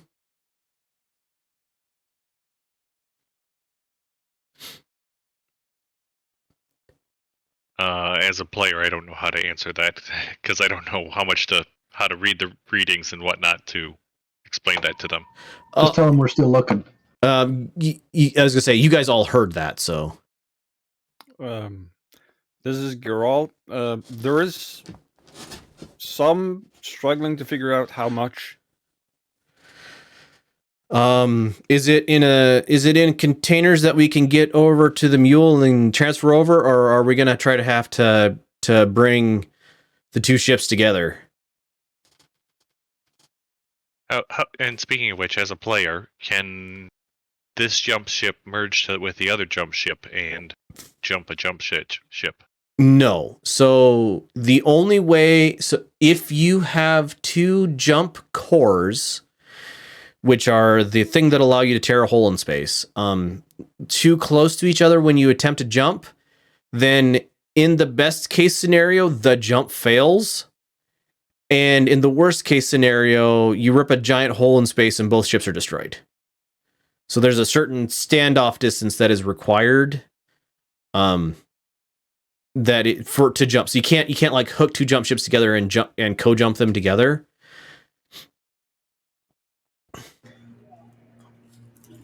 Could we tow the other jump ship with a jump ship? I mean, technically yes, but you guys are 30-ish light years, real space, to the nearest inhabited system. So effectively, no. Caleb will key up his mic and say, Mule Actual, this is Caleb Archer. We found the helium listed in the computer, but we have not yet actually identified whether it's there or whether it's been spaced. So we have some more investigation to do. Roger, Caleb. I will let the Schnecken know you guys have promising news, but more news to come. They are thinking that if we can get the drive hot loaded, we can jump out. The damage wasn't as terrible as first thought, but we still need the helium. We'll figure something out. Caleb out. All right.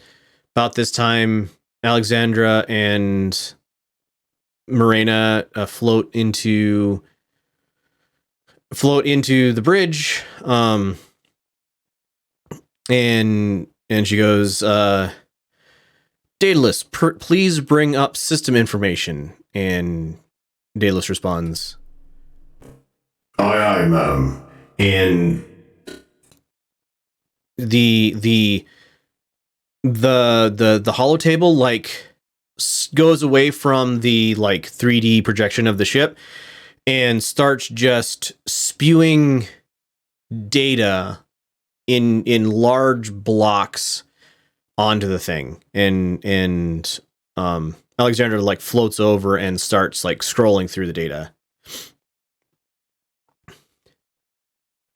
Geralt will try to make heads and tails of the data that floats past.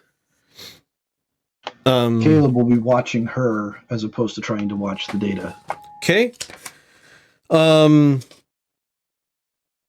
So the first thing she scrolls through is a list of expired crew or like dead crew.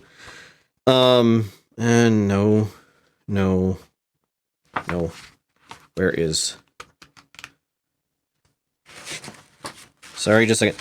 So there are, I want to overlord listed crew 80 340 deceased and 1 surviving. Between the Sci-Fi, the Daedalus, and the Icarus. And she like has to compose herself at that slightly. She takes a deep breath and then starts scrolling through. She doesn't appear to be like trying to lock you guys out of the system or anything like that. She is just verifying the condition of the ship. I was kind of hoping that the system would report 2 survivors because the system thought I was the captain. System lists the captain as dead.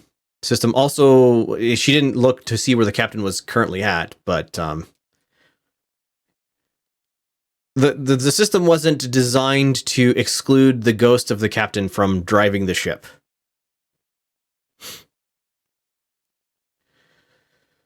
All right, so yeah, she's spending some time like looking stuff over, and then she after a few minutes she like turns to you guys and says, "We can jump as long as nothing goes wrong. We can jump.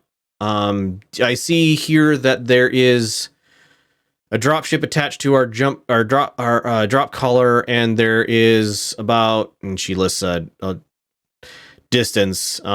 There is a invader class jump ship over there. I'm assuming that's your ride in, or those are your ride in. Had to get here somehow. Ideally, we'd like to help them jump away under their own power, and depending on how we do it, maybe there's a way that they wouldn't know that that this ship was more than just a derelict. I mean, I'm okay with that, but I'm assuming you guys are going to want to be here and not there if that is your ploy. Unless you want to just let me, leave with the ship and head to find the Dragoons wherever they might be. I think this ship might be a much for one person, even if it's someone who knows it inside and out. She smiles. I can fly this ship alone if nothing goes wrong. And then how did you land here? Well, not to be rude, ma'am, but you're gonna need some help. You are not wrong, and there's a reason why I'm assuming you guys asked what the skeleton crew would be. There's a reason why it's 20. Because if you have 20 people and 10 of them are injured in a jump or other mishap, the remaining 10 likely are able to get the ship into a state where it is controllable before catastrophe takes the whole thing. She looks around the room. 6 of us? I wouldn't want too many jumps between here and wherever we say are safe, but What if we had 4 more? 4 more, well, that's 10, and that is, I would say, if only one thing goes wrong, I would say we'll be okay.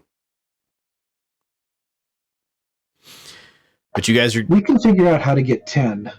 I don't know how yet, but we can figure this out. And she nods and goes,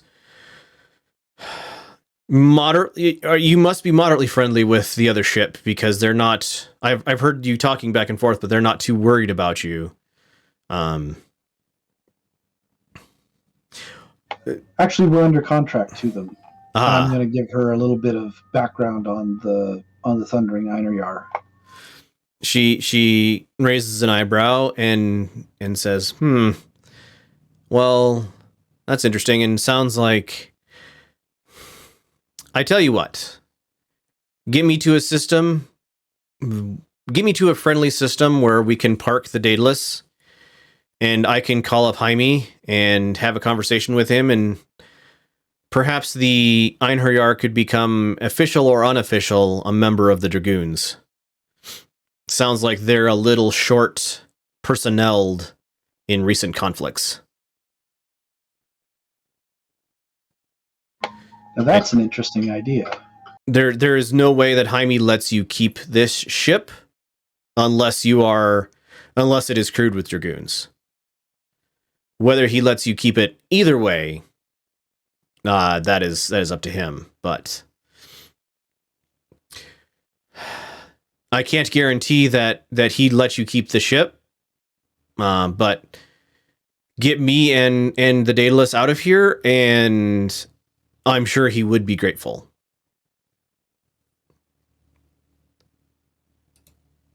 So, here's an idea. I wonder if we can pull this off.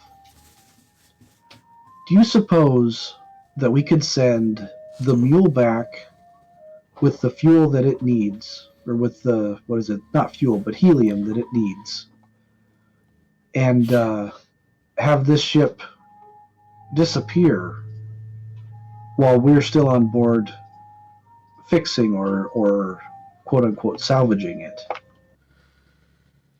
I mean, once the mule is outside of the jump bubble, we could leave at any time. The drive is fully recharged.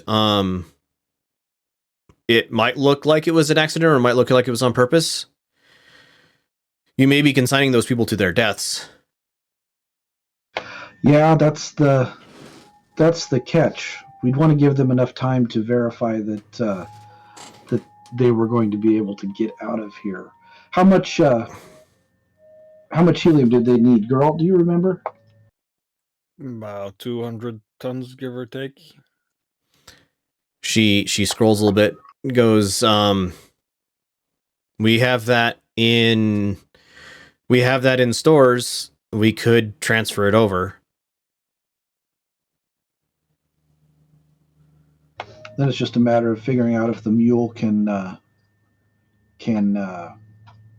manage to carry that much, or if it's going to take multiple trips.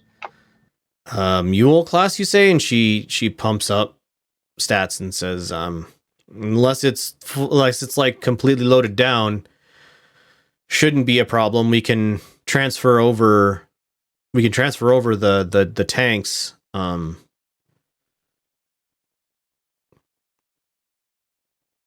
Probably.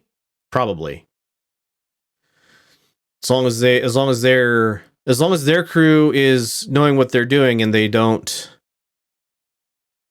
and their hot loading doesn't cause them to misjump again, they'll probably be okay. Can we make it so that they don't go exploring on the Daedalus? Make it seem that there's so that they only can get to the sections we want them to get to. I have no issue locking down sections of this ship.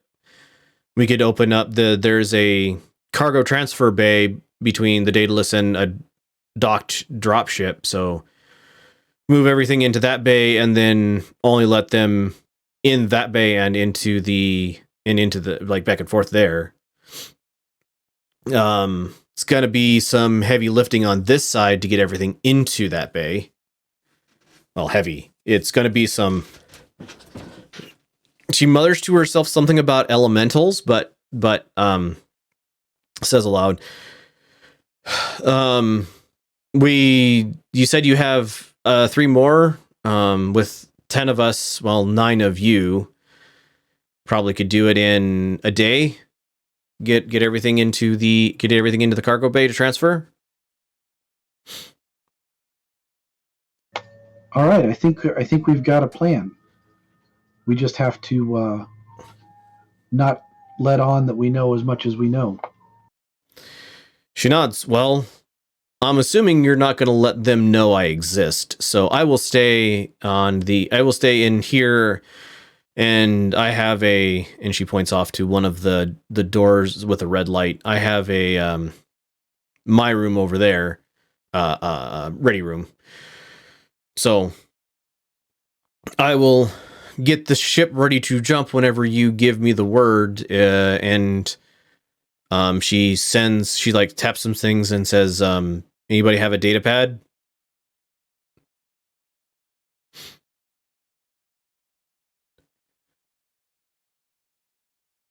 I'll toss her my data pad.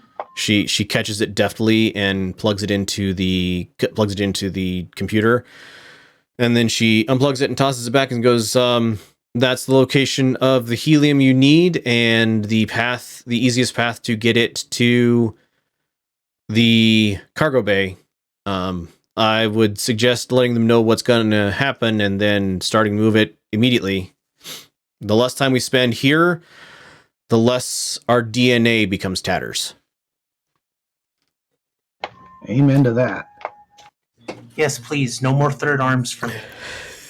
I thought it was a third leg, wasn't it? Oh, I chopped that off years ago. Oh, okay. All right, let's call up the mule. Let them know that we've got some helium to transfer. We're working on getting it to the dock, but the ship is not exactly amenable to lots of people. We just need the rest of the Einherjar over here. Okay.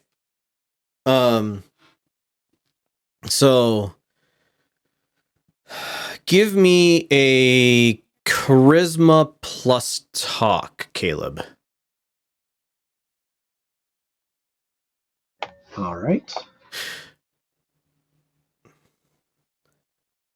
An 11. All right, they go, all right, we'll send over your crew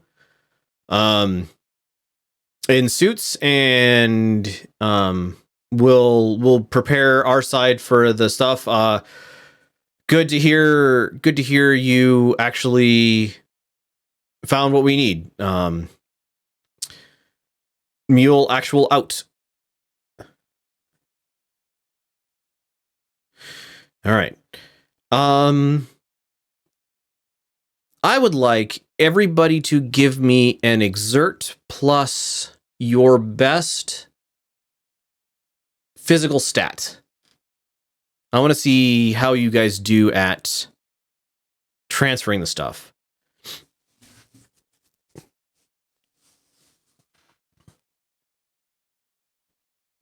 Good thing it's microgravity. That's more dangerous than not.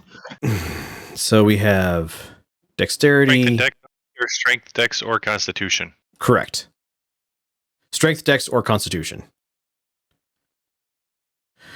Oh, okay. That went wrong. 3, 4 plus. So that's a 7, 8. So 7, 6, 8, 5. All right. So you guys spend many hours like transferring stuff, and you get, oh, that's not too bad. you get a bunch of you get the helium like transferred over and stuff and start loading it onto the mule. About 12 hours in, Denver, you are shifting something heavy and forget that momentum is more important than weight, and you like put your back into it and it shifts and pins your right arm against the wall, like painfully crushing it. And you guys are currently in a 0 atmosphere section of the ship. So you hear Denver screaming over the comms. Denver, take 4 points of damage, and your right arm is currently disabled and pinned in such a way that you can't really shift it underneath a fairly heavy canister of helium.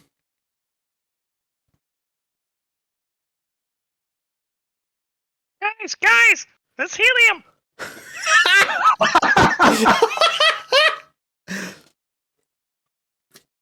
Medic! Sue like nods and starts going in that direction.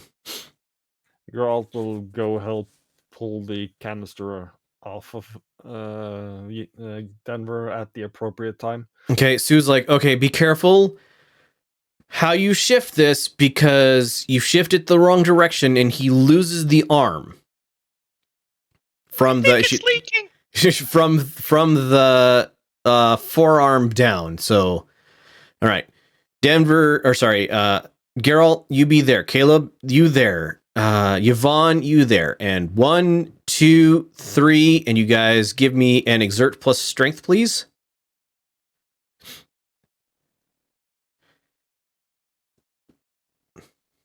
Maximum effort. With a 5 and 2 8s. Geralt, give me a physical save, please. Yvonne, Caleb, you guys shift it correctly, and you passed. Okay, you shift it correctly, and it's headed to do to Geralt what it had done to Denver, but Geralt manages to duck out of the way as it clangs against the far wall. And Sue's like, "All right, Denver, I know we have an active med bay just behind the bridge. Come with me. You guys get the rest of this shifted. We've got 6 hours until we have oxygen everywhere, and who knows how long until all this is done."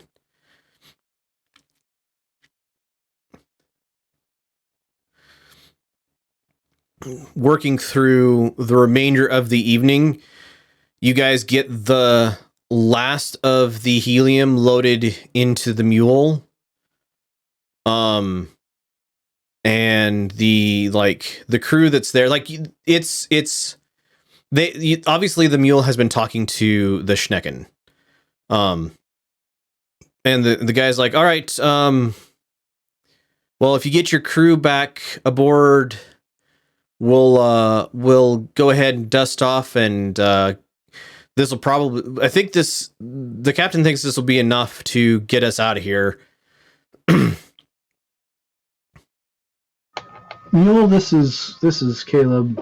We'd like to investigate this a little bit more. I think there may be some lost tech somewhere around here. I mean, I've never seen a ship like this before. Can you give us a round trip to check things out? We may be able to make it worth our while to do a little bit of more looking, because I don't think we're ever coming back here. You get a nod.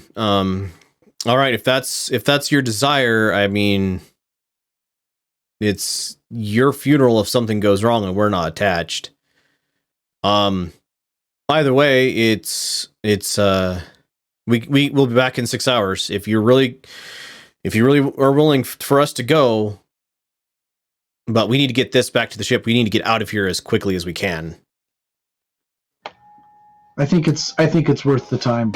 We'll see you in 6 or a little more. Give me a charisma plus talk roll, please. I want to see if he buys it.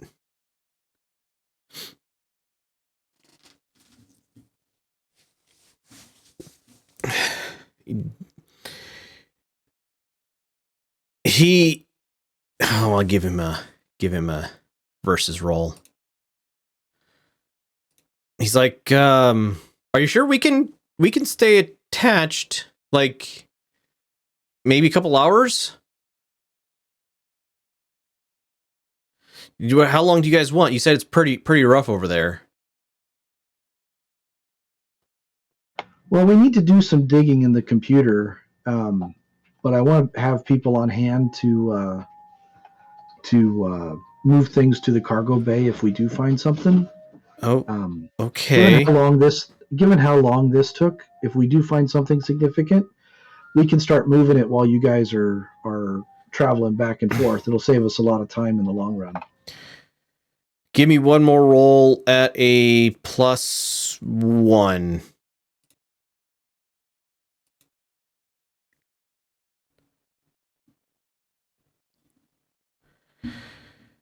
He is extremely skeptical, but finally, like, offers you a hand, says, all right, well, don't get stuck, because we can't get here much faster than 6 hours round trip. So, don't worry, I like my own skin just fine. all right, well, good luck. We'll see you in about 6 hours, and if you find any tech that we can bring with us, I'm sure there's somebody who wants it. And he gets back on the mule, and you guys, like, he cycles the docking collar so the mule is disconnected, and a couple of puffs, and he is away from the ship and on his way back to the Schnecken.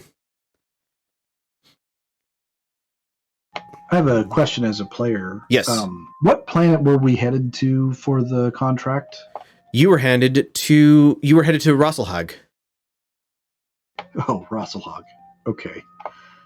That Thank you. was the whole deal of Pirate Point. Yeah, I couldn't remember. I knew it was heavily defended. I just couldn't remember where. Yeah, Rosselhag is the local military command center. All right, so you close up the ship, and you hear the Daedalus go, Warning, lights disabled. and you know that there is now oxygen through, like, breathable air through this entire ship. So you no longer have to put on the image of not having breathable air. You guys had about 3 hours before the dropship is out of range of the jump bubble. Basically, it's turnover point. Geralt will strip out of the suits, dripping with sweat, and trying to figure out where a shower is. There's crew quarters. There's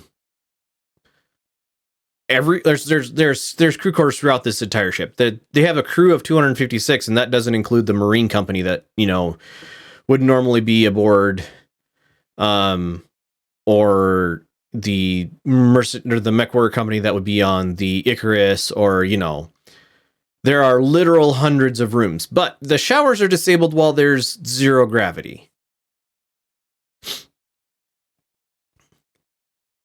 That said, there are cleaning, like, 0G cleaning facilities available.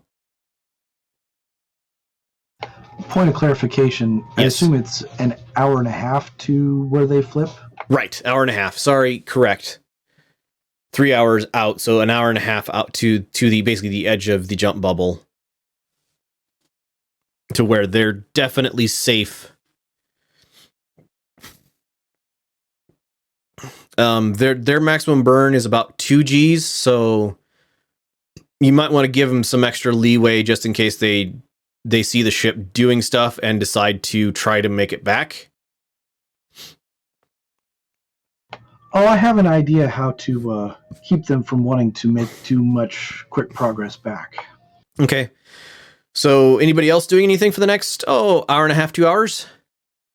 Geralt's getting cleaned up. Denver, you're on the good drugs at this point. You have two broken. Your tibia and fibia, I think, are the two bones in the No, arm. those are in your leg. Oh, Ulna and radius. radius and ulna. Thank you. The radius and ulna are fractured, but not terribly so. But they gave you the good drugs. And combine that with the helium you inhale. You're flying high as a kite. Alexandra is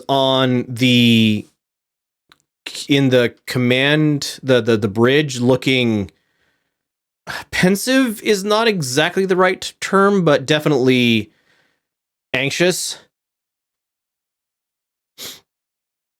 So I'm going to go to the bridge and talk to her and toss something out as a suggestion. I'm going to say to her, we need to make it look like we bumbled into something in the computer and unintentionally triggered a jump somehow. So what I'm thinking is there any way we can emit radiation prior to the jump such that it would look like we've triggered it to do a runaway jump of something?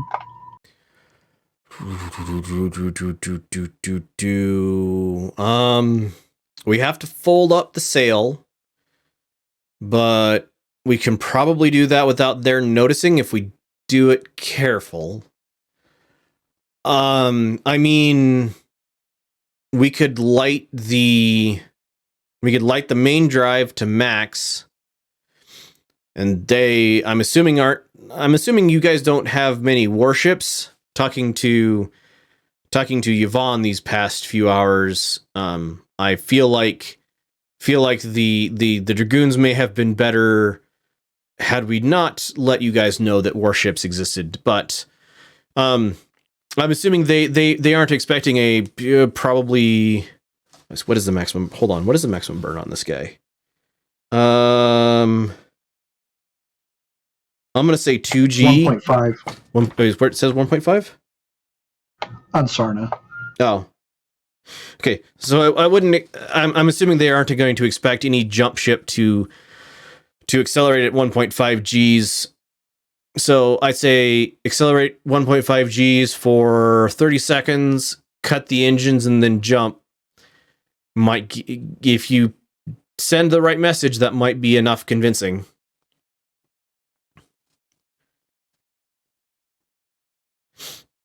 Doesn't have to be perfect, just has to make them wonder. She nods. All right, well, there's one system within range from here, so at the very least, that gets us step one. Where's our ultimate destination? Well, I assume we've got a week once we get to Outpost to figure that out. Well, yes, but where are we going from there? We still do have a contract on Rosselhog, but I'm thinking an Overlord's going to be kind of hard to hide. Yes. Talking to you guys, I'm assuming that nowhere in the Draconis Combine is particularly hospitable. So, are we heading for the Edge, New Caledonia, Steelton? New Bergen's reasonably hospitable. Okay, well, New Bergen's a possible destination. That's only she hits a couple buttons and a jump route appears on hand. That's only 2 jumps.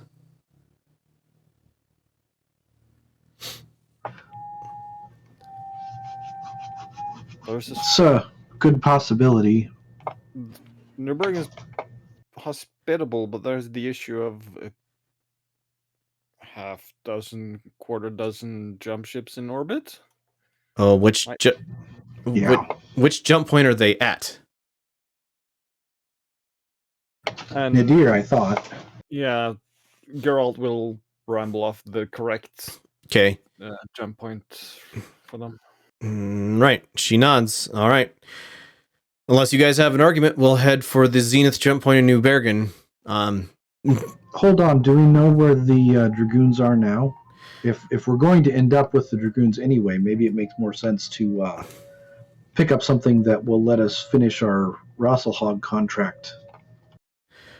Currently, the Dragoons are around Bennett and Crossing and New Iverson in the Federated Suns. So that's a little bit of a jump. It's a ways away.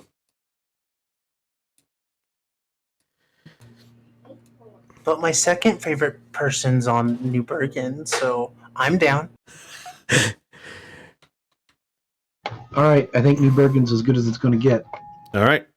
She types in some stuff, and you guys get a countdown that like ticks until basically the mule is too far away to get back within the jump radius before the jump is triggered. And she goes, all right, any final words to them before we do this, Caleb? Yep, I'll talk. If we open a channel to him, I'm wondering, can you increase the interference on the channel as we go, so that it breaks up more and more? She nods. All right, let's do this. Open a channel to the Schnecken. All right, she looks over at you, Denver. Channel open. Schnecken, this is the Daedalus jump ship. We managed to find the bridge, but And you guys are thrown against your seats as acceleration starts. what happened? And I'll pause a second, like I'm waiting for a report. Acceleration Schnecken, increases. We've triggered something. We don't know what's And going jump. on. You guys feel the discontinuity of the jump. Like you there was a half a second of acceleration lost, and then the discontinuity of a successful jump. And she smiles at you and says, I guess I didn't tell you, this ship has a trick. And you feel the discontinuity of a second jump, and you guys find yourself at the zenith point of the New Bergen system. And we will go ahead and leave it there. Thank you, players, for playing. Thank you, everybody, for watching. It has been great having you here.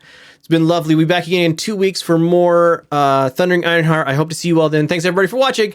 Bye.